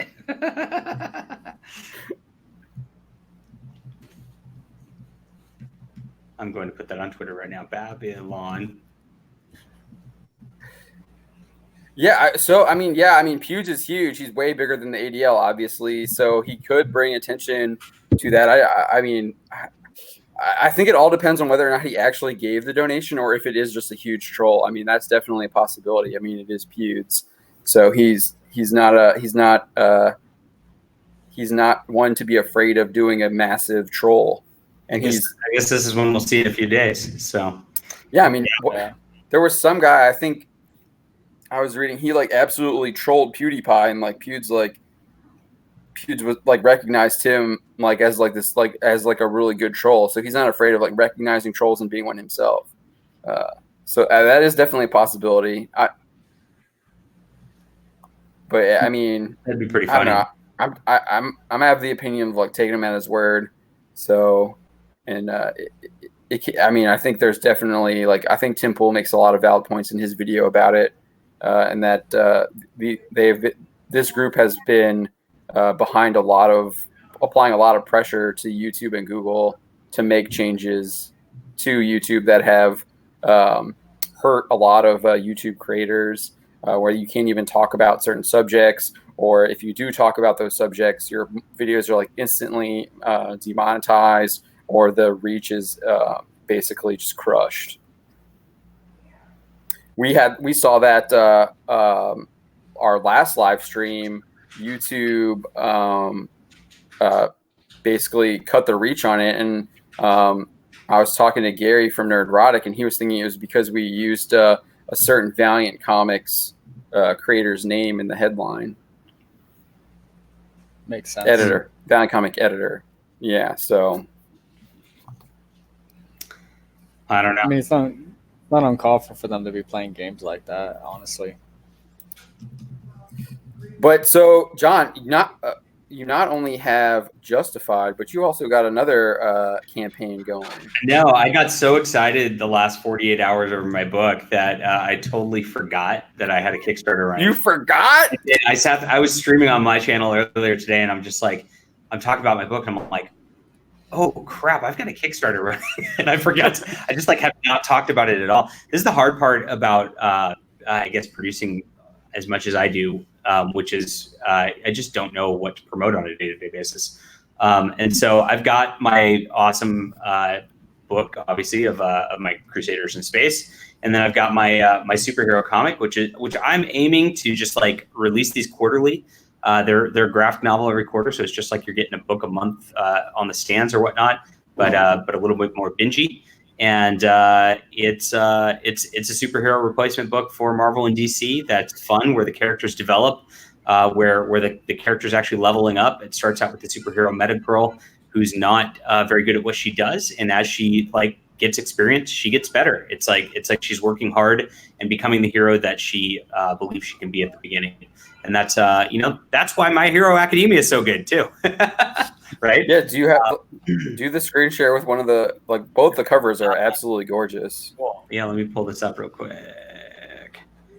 Yeah, I got awesome covers. I don't screw around with covers. The covers are really good. The pillow fight one's really good, and I actually really like the main cover a lot. Yeah, I like the main cover too. So the main cover is by Julio Cabrera. He works for Zenescope Entertainment. And if you're familiar with Zenescope, they always make books with beautiful women on it, and that's just what they do. And so of course Zenescope always does that. They would do this one, and then they do one where like her boobs are hanging out or something like that as like a variant. But I don't do that because I'm not a degenerate. So I hired their artist because he just draws beautiful art with that. And then I put then I had Brett Smith on the covers, on the colors. Brett did Trump's Space Force and Jawbreakers and all sorts of different things. And yeah, just super good action shot. She's kicking ass right here. She's about to punch you in the freaking face. It's great. And I like to say, I do not have a strong female lead. She is not strong. She does not have strength superpowers. She has gadgets that helps her out. So I call her a feminine female lead, which is it's about time, isn't it, guys? That's for sure. And here's some of that femininity in action as we have a pillow fight variant cover. I love it. Oh my. Super good. This is done by Miss Sashi, and just super cute. I think she nailed what I was going for in it's sexy, but it's not too lewd, I guess. I don't know. You have to make that judgment call. I don't think it's too lewd. Oh no, it looks great. Right. Especially the artwork is amazing, especially with the rabbit and everything down there. Yeah. Wow. Super cute, super detailed, and very happy. The rabbit is a nod to Timothy Lim and his character USAGI from Black Hops, which is another campaign running right now. So I just want to put in that. That's why I've got a patriotic bunny in there, just to kind of give him a little shout out because he's my boy. So cool. So yeah, this is the third volume in this series, and it's on Kickstarter for the next 2 weeks. I would appreciate you guys backing. This is an ongoing superhero book, like I said. It's developing. We've got a big giant freaking laser gun that is being made by the sort of Bond villainish dude. We've got other villains who are like vying for control over what's going on, and then we've got our superhero gal just kind of caught in the middle of it. And then on the flip side, this is the other concept. So I have two main characters. It's called Flying Sparks and not Metagirl because I have two storylines running concurrently. I have her storyline, and then I have her boyfriend's storyline, and he's just called Johnny because supervillains don't want attention, so they wouldn't give themselves a name like this. So he's got the power to just fry people with electricity from his hands, as he did here savagely. And he has become a mob boss over the last 6 issues, and is dealing with navigating the world of organized crime and making his way up the ranks there. Now the twist is that he is dating her under her secret identity, and she doesn't know what he does. She thinks he's a coffee shop owner. And so of course there's lots of little secret keeping hijinks ensue as they try to keep their secret identities intact. And that's like what classic comics was. So if you like classic comics, if you like the fun that Tom DeFalco did in the 80s, or Roger Stern did in the 80s, Chuck Dixon did in the 80s, this is the book for you. This is going to be going on for as long as people will buy it, I guess. This current arc has an ending for the dude who likes ending there. It'll be in the 5th volume. And so we'll have 15 issues that builds into an arc, just like the old ones did back in the day. And it'll resolve. The changes will be permanent. There's going to be no retconning. If somebody dies, they're going to freaking die. This is what comics promised, and I'm trying to deliver that once again. See, that good. Sounds fun. Yeah, that's awesome. Yeah. Cool. I love this art. This is just an interior piece actually, and it's just it's just so brutal. I love how she's smoking back there. That's great. Yeah, just fried because we needed information. Now we're done with you. That's exactly what a villain you want a villain to do. I don't want to understand. I just want them to do the villain stuff. And it looks like she's like falling down a little bit too. Yeah, that is a dope frame right there. I like that. And the downward camera angle, I'm gonna get too geeky about this. The downward camera angle really gives that like villainous like look even more. It just really helps to solidify that. And then the colorist did a great job with the shadows across the face. He almost looks like Two-Face or something. Pretty sweet. Yeah. Yeah, it gives them that real menacing look. I liked it. Cool. So thanks for letting me plug my books on here, guys. I appreciate it. Yeah, dude, that stuff looks really cool. I mean, I'll be honest, I did pick up Justified today, ordered it on Amazon. I can't wait to get my hands on that. I was actually commenting on this. Apparently lots of people read books on those Kindles. I can't believe it. Mm-hmm. Yeah, I'm old school. Give me a paperback or a hardback. I get about 20 Kindle sales for every paperback sale. Wow, so, that's crazy. Wow, I didn't know the disparity is that much. It's that big. Yeah. Wow, that's impressive. I'm still old sense, school like John. I'll read a paperback. But Kindles are so convenient, though. I mean, I'm always reading when I have spare time. I walk around with it. I don't have to worry about a whole ton of books. I have hundreds of books on here. I could pull it up. So I understand why it makes a lot of sense why Kindles tend to outsell paperback or hardcovers because the convenience is just there. Yeah, I'm one of those guys that like I'm very proud of my bookshelf, and so it's like I go for the hardcover if I can do it, like just so I can have like the prettiness involved. I think that's increasingly rare though, like just because like they're so heavy, you know. And it takes up a lot of space. I think because there's this trend for some reason that people don't want to actually like own anything. It doesn't make any sense to me, and then I also don't understand. Especially we're seeing people getting banned from like the Xbox game store or whatever, and they can't even access the games that they digitally purchased. I just like that's just a huge fear of mine, and that personal fear. So I that's why I always try and buy a hard copy, so a company can't ban me from a product that I purchased through them because they don't like something that I said or something absurd. Yeah, that worries me. They can lock you. I mean, I remember like when Jeremy Hambley kind of started getting big. You know, I broke that story pretty big through Milo's Dangerous at the time, and he had all these Magic cards that were on this like online thing, and because like some cosplay chick said he was harassing her and whatever, he loses this like totally unrelated account that had cards that had actual value because they're fake cards and they could just take them away at any time. If he had just bought real Magic cards, he still would have had them and still could have sold them or something. I mean, it's just like, yeah, it's very, the whole digital rights thing is very precarious. And it scares me for sure. Yeah. Well, see, it's like you know, that's like you mentioned with Xbox, with them, you know, especially with that stuff that they have now, you know, because we discussed it before with the standards changing, you know, that last story I wrote about Mixer, where they're bringing over the stuff from Xbox Live that they did, you know, the anti-toxicity stuff. So, you know, there's like almost a zero tolerance on what certain things people can say, you know, and stuff like that. So you're stepping into the territory now where your speech is monitored, everything's monitored. You step out of line, all of a sudden your account's locked, and then you can't get to the stuff that assuming you can't get to your digital purchases or anything like that because your account's just unusable at that point. So it's we're getting into rough territory there. And that's why, you know, I think with like, you know, getting hard copies and paperbacks is still pretty viable.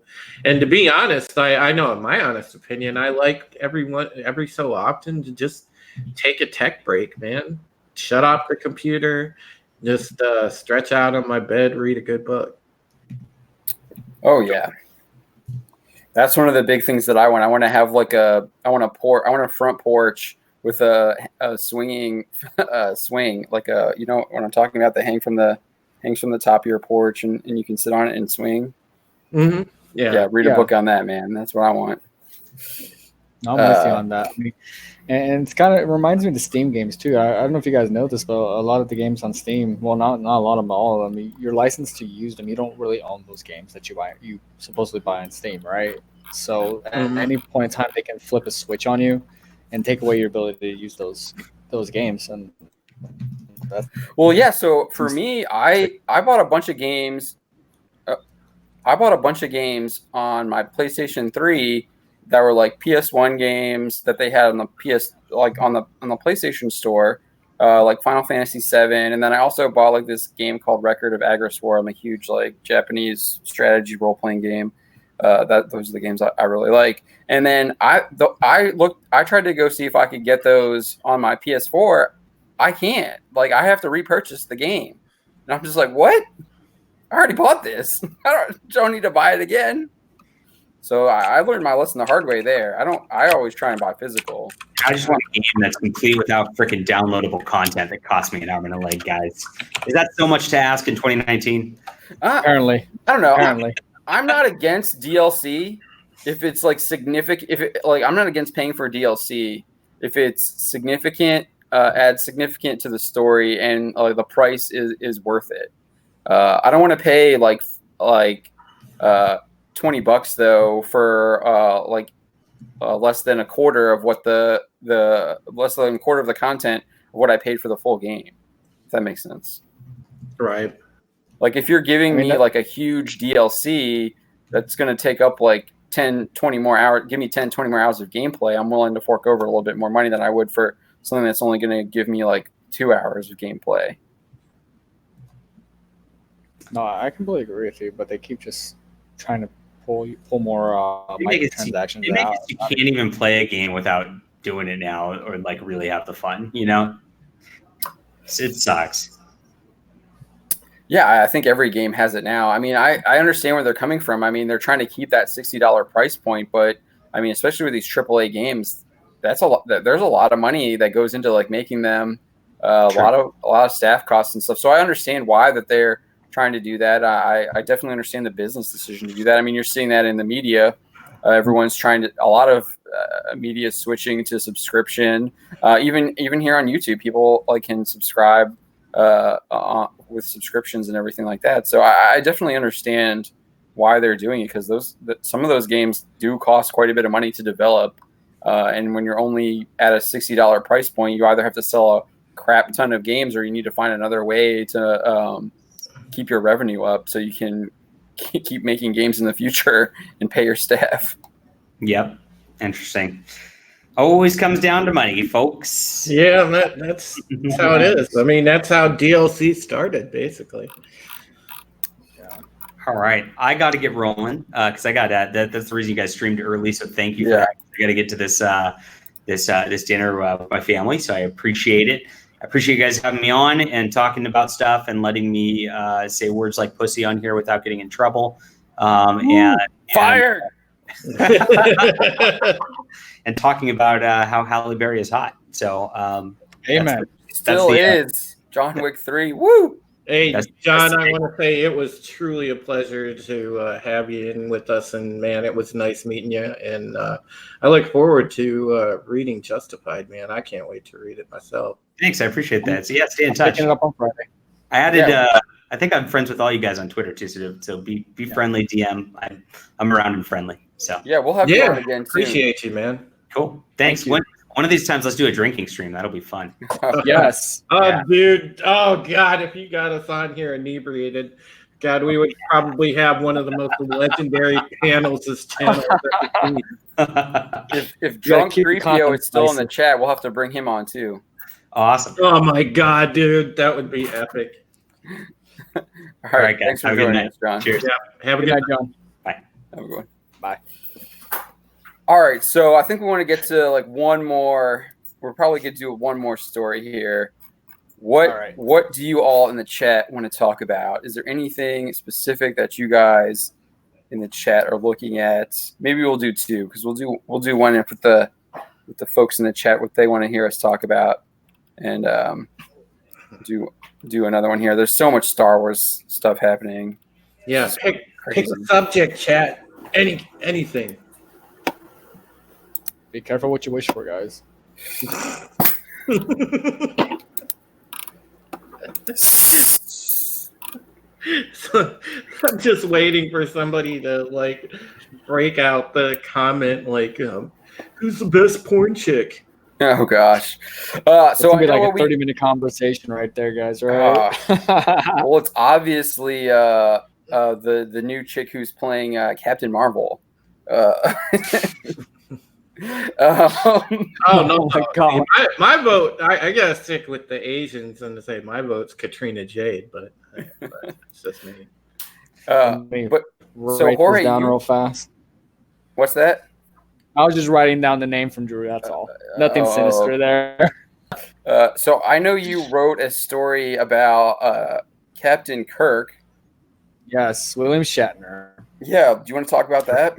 Yeah, apparently William Shatner got on the wrong side of some BTS stands. These are very, very pop beats, and because the person was trolling his bad switches, hits the block button and called. Well, apparently one of these stands was able to convince their friends in their circle that Shatner blocked them due to their sexuality, and in turn called them a homophobe.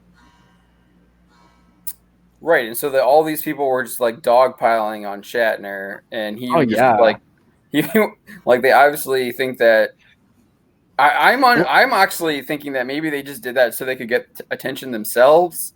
Well, that's probably like, they're like 12-year-olds or something like that, just trying to get attention, and they know that Shatner will respond because he is very active in responding with his his followers. He's really active. He's very active on Twitter. Trust me.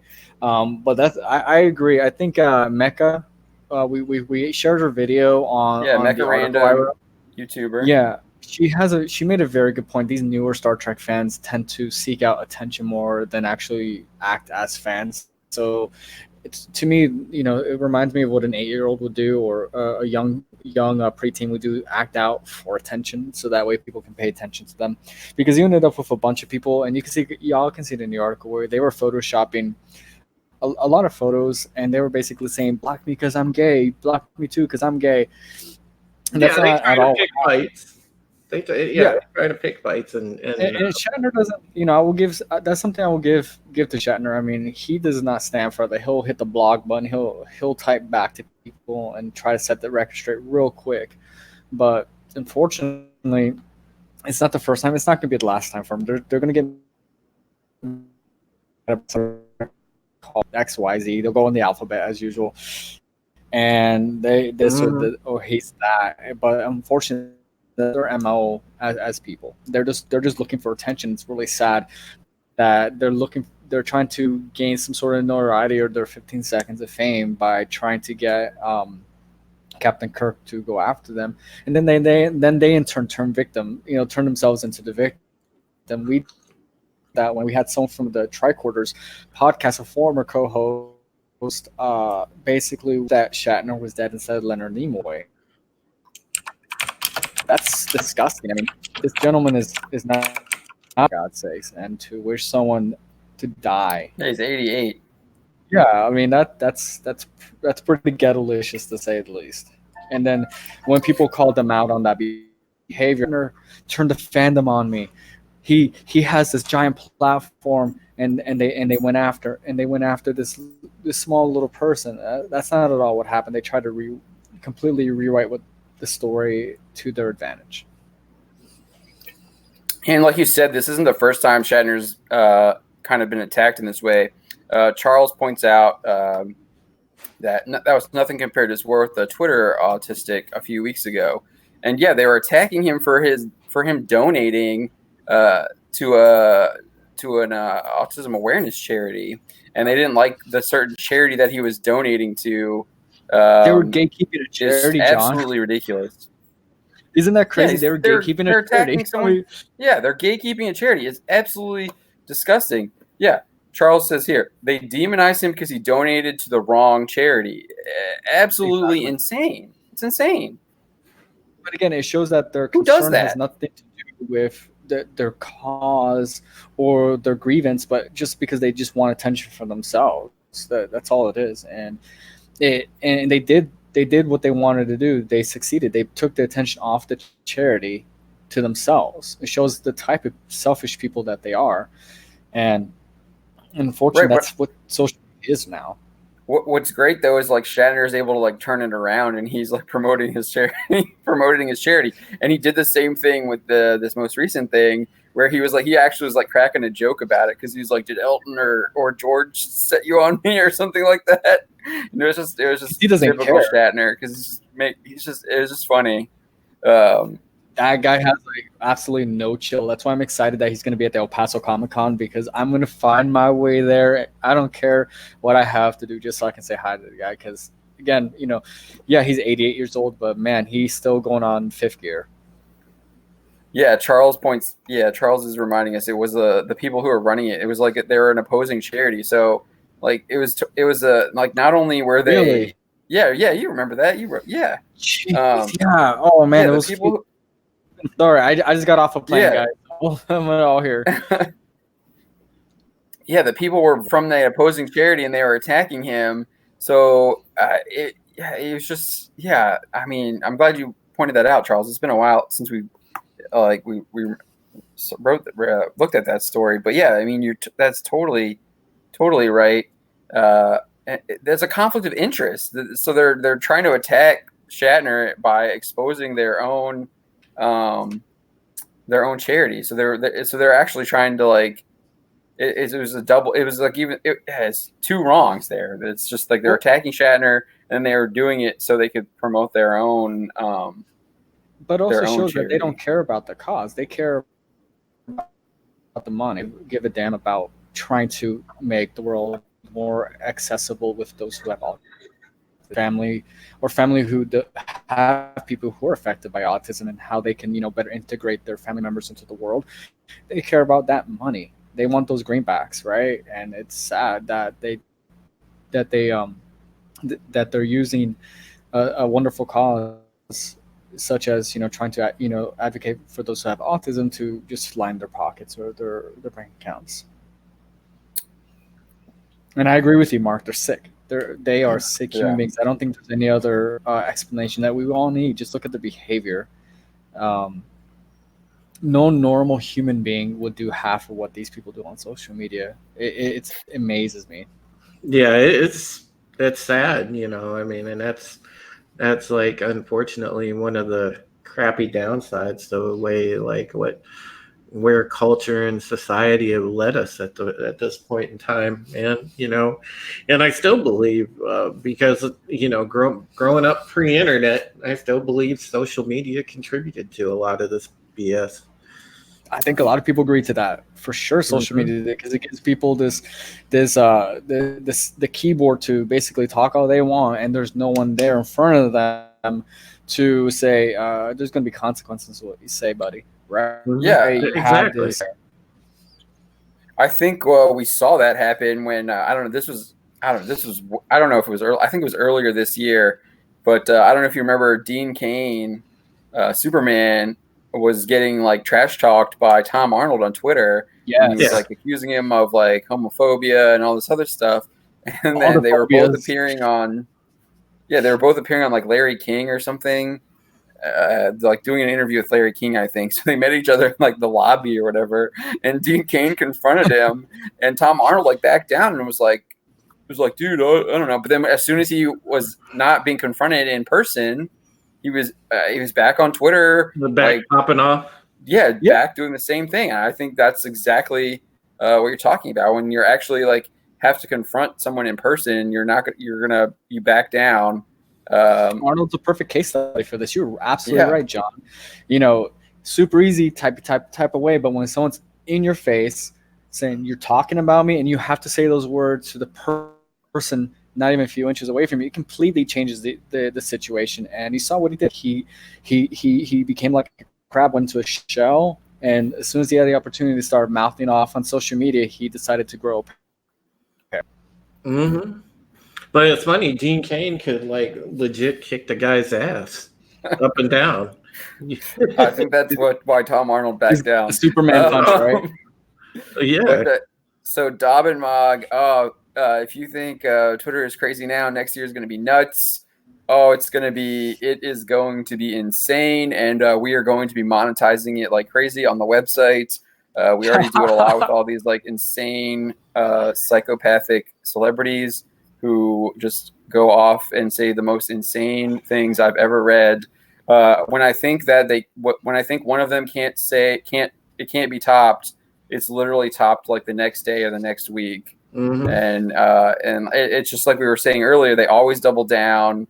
They always double down. I mean, Ron Perlman is he's just like saying more and more. He's just getting more and more extreme on his Twitter. I mean, you just see it. It's like a gradual process. Like they get more and more extreme as it gets closer to 2020. It's going to be so crazy, and we are going to be monetizing it.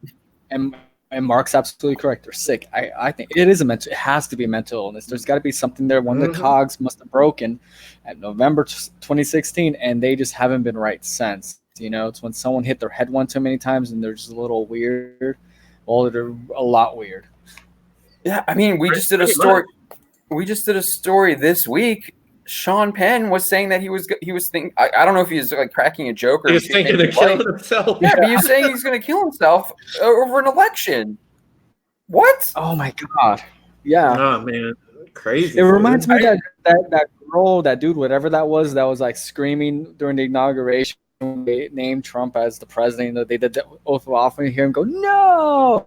That famous meme. Holy crap! It's like that's all they're doing. Like in their brain, there's just that no lady in there. Yep. I just yeah.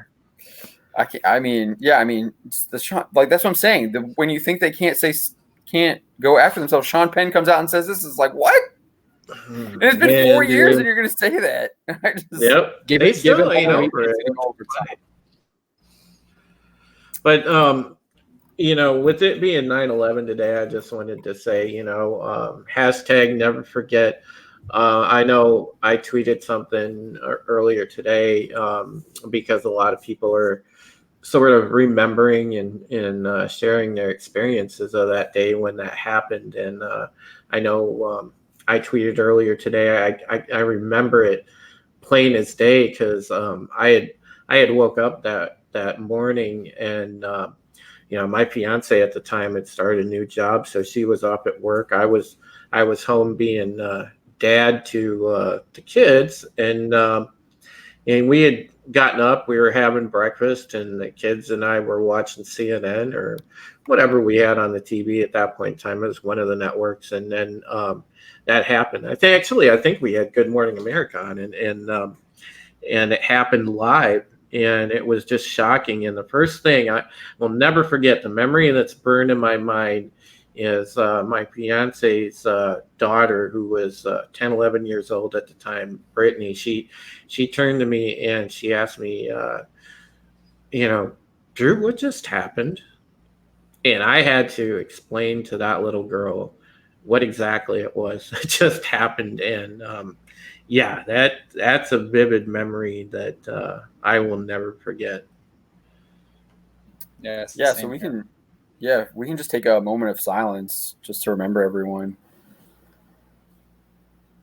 Yeah.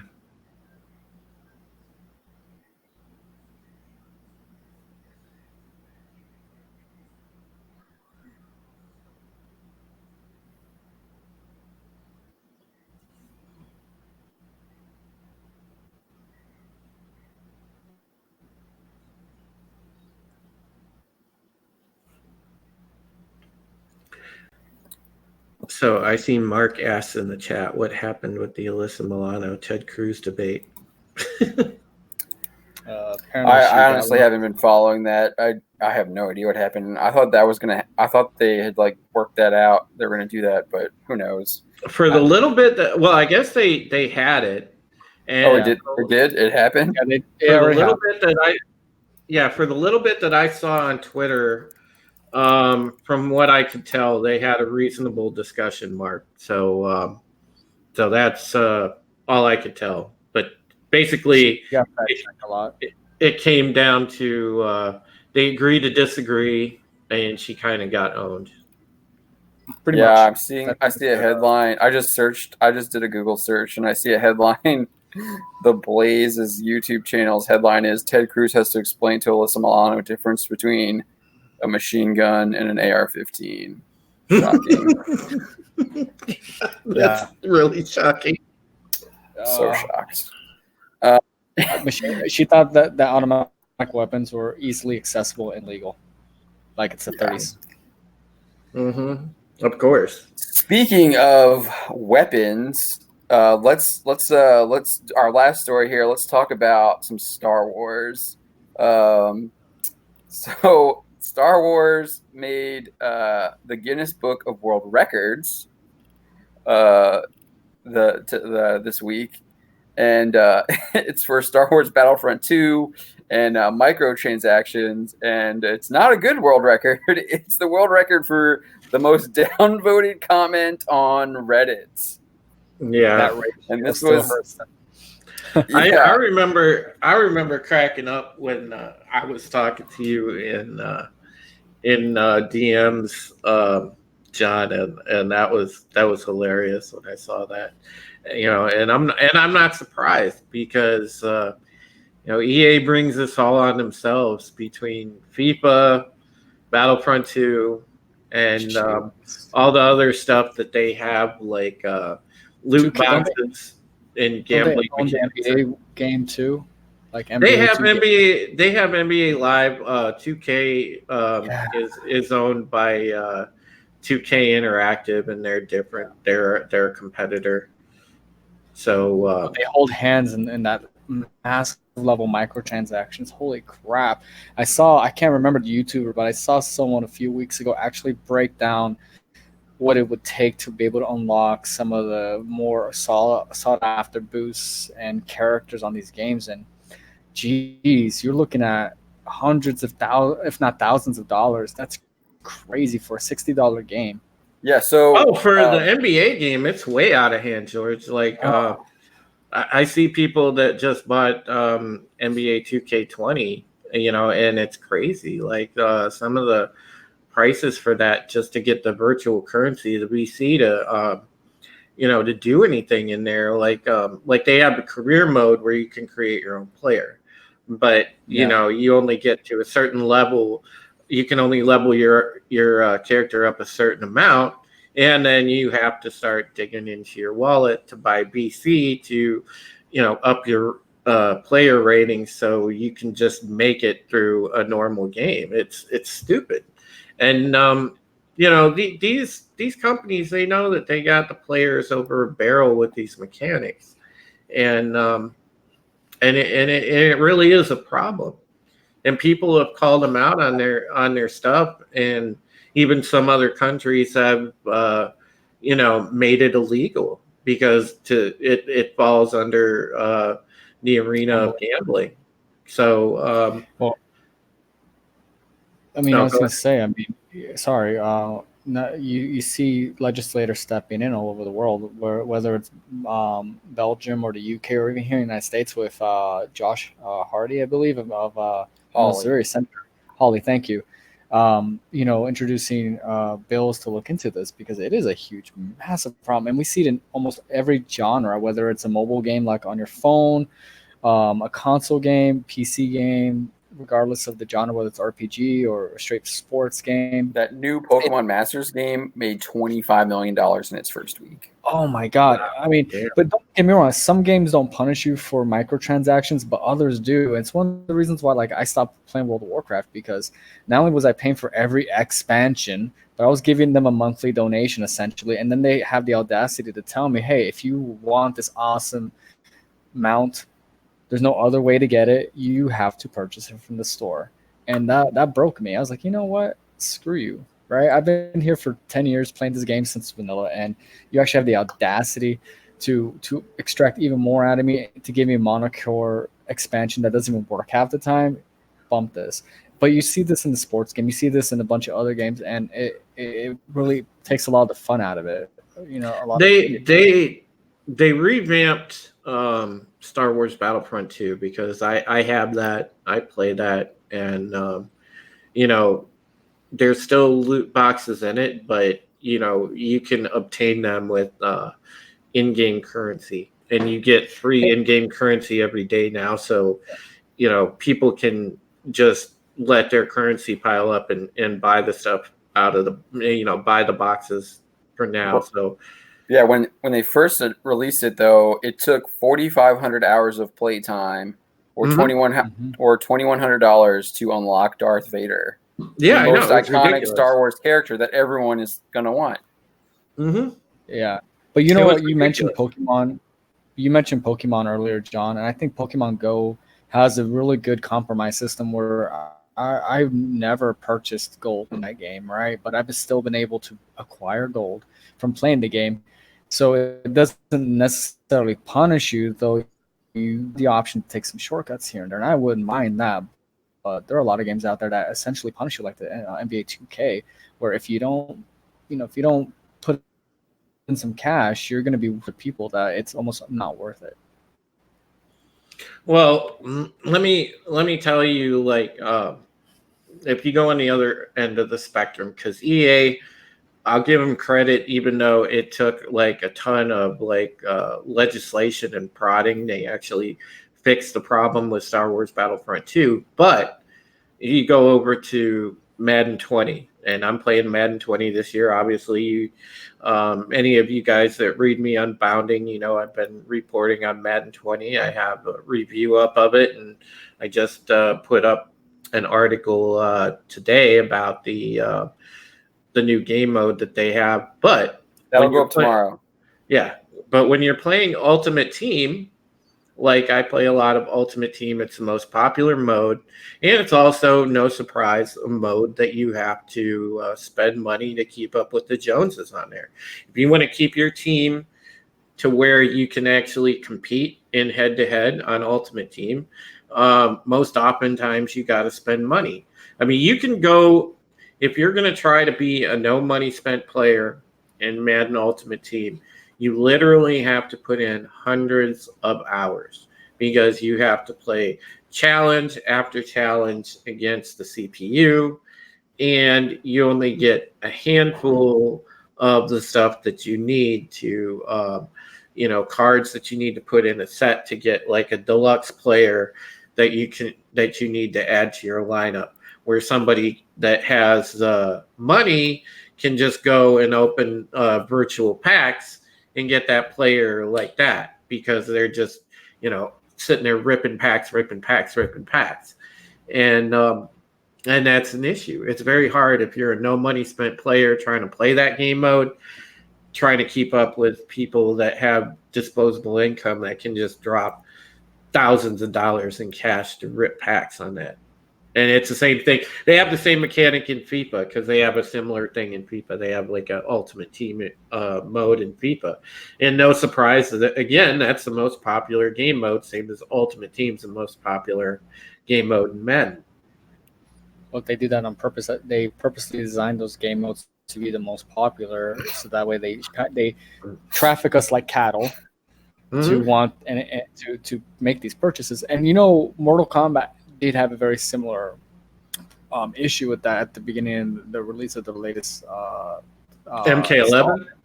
Yeah, and they had to fix it within the first week because people crunched numbers like, wait a minute, to get through the crypt and unlock all these costumes and this, it's ridiculous. And they had to fix it because they that was right when a lot of the FIFA stuff and the M2K were coming out, and some of the gaming studios were feeling heat, rightfully so, for that. But I can't find myself investing so much money into a game that's only going to be obsolete in a year or two. That's just crazy. I feel like developers should be transparent about this. If you're going to have a loot box mechanic in the game, then you should publish the chances to win. Yes, and let exactly. A lot of mobile games do. A lot of mobile games actually do. Yeah, because that way a player knows Like, if I'm gonna, okay, if I want to buy a key to open this loot box, or I want to, buy this pack or whatever, is it going to be worth my while to open it, or can I just, wait and try to earn the same item in game, if it's even earnable in game? And the thing is, if they were held to a standard where they had to post chances, I think that would be a little more fair way of doing it. I come from the school of thought that if you're going to develop a game, if you're going to have microtransactions, it should be like cosmetics and other things like that, maybe like consumables, and you can go in a shop and purchase them outright instead of having to worry about a loot box, because that way it's a la carte at that point and people can pick and choose what they want to spend their money on. Exactly. I mean, not only that, but I mean, when I'm with you. I don't think people should get competitive advantage at all. Yeah. Well, consumables don't give you. Well, right, yeah. But you also have exclusive items, which the vanity items people like, and for me, I'm fine with that. That does bother me. Yeah. You should be able to grind it out in the freaking game. If I bought the dang game, really. Yeah, I'll agree with that. I'll agree with that. If you're going to introduce an item, it should be obtainable in game, even if it takes a really long time. But it should be obtainable. I'll agree with that. Even if you have to have even if you want to have a time gated event for a certain item, like let's say George and I develop a game and we put in like a super duper golden eagle mount. Okay. Then to celebrate the fact that we put the golden eagle mount in the game, we'll have a week-long event, and too bad, so sad if you can't make it for that week. But then after the event's done, it'll be in the store. Yeah. That's fair. That's fair. I think that's fair. That's perfectly fair. All right. Pressure from legislators or players. We've been going for about 2 hours and 15 minutes now. Wow. So you got a story on Madden that's coming up, Drew. Mm-hmm. What else you got? What else are you working on? No, like I said, I'm still doing research. I'm trying to reach out to some people for comments, things like that, for my story on the whole phenomenon about e-girls. And then so at some point next week that should be in the pipe. And then when's your next live stream? What are you going to be playing? I'm going to actually do a live stream this weekend. I'm still deciding on where it's going to be. I don't know if I'm going to do one here on YouTube. I don't know if I'm going to do one on Twitch, or I'm going to do one on Mixer. But I know I got the itch to play this weekend, and I definitely want to play some Dead by Daylight. God, man, I wish George and I could get you into Dead by Daylight. You want to, John. Dude. I'm still waiting, Drew. We'll see. Come on. Yeah. All right, so for sure. Jorge, what are you working on? Looking at some PewDiePie stuff, of course. His donation to information leak. Sorry, had a brain fart there. I'm just looking around right now. Some other stories, and the week's still young. I'm traveling, as you all can see. My hotel Wi-Fi, so I can only expect it easy. All right. So for me, I will have a Nova Rumor video up tomorrow. We've got. I know Dobbin Mog was asking about about DC Comics. We actually have a story that'll probably go up tomorrow as well by JB. He's looking into that. So we'll have a lot there. Charles recommends Talk to Gundam is here, Drew, for your e-girl story. Charles, if let me know if you could follow me on Twitter, Charles. My Twitter is at Supreme Heretic. If you could follow me, let me know if Gundam will answer DMs and stuff like that, because then I'll DM him on Twitter if he can. But give me a shout on Twitter. Let me know about that.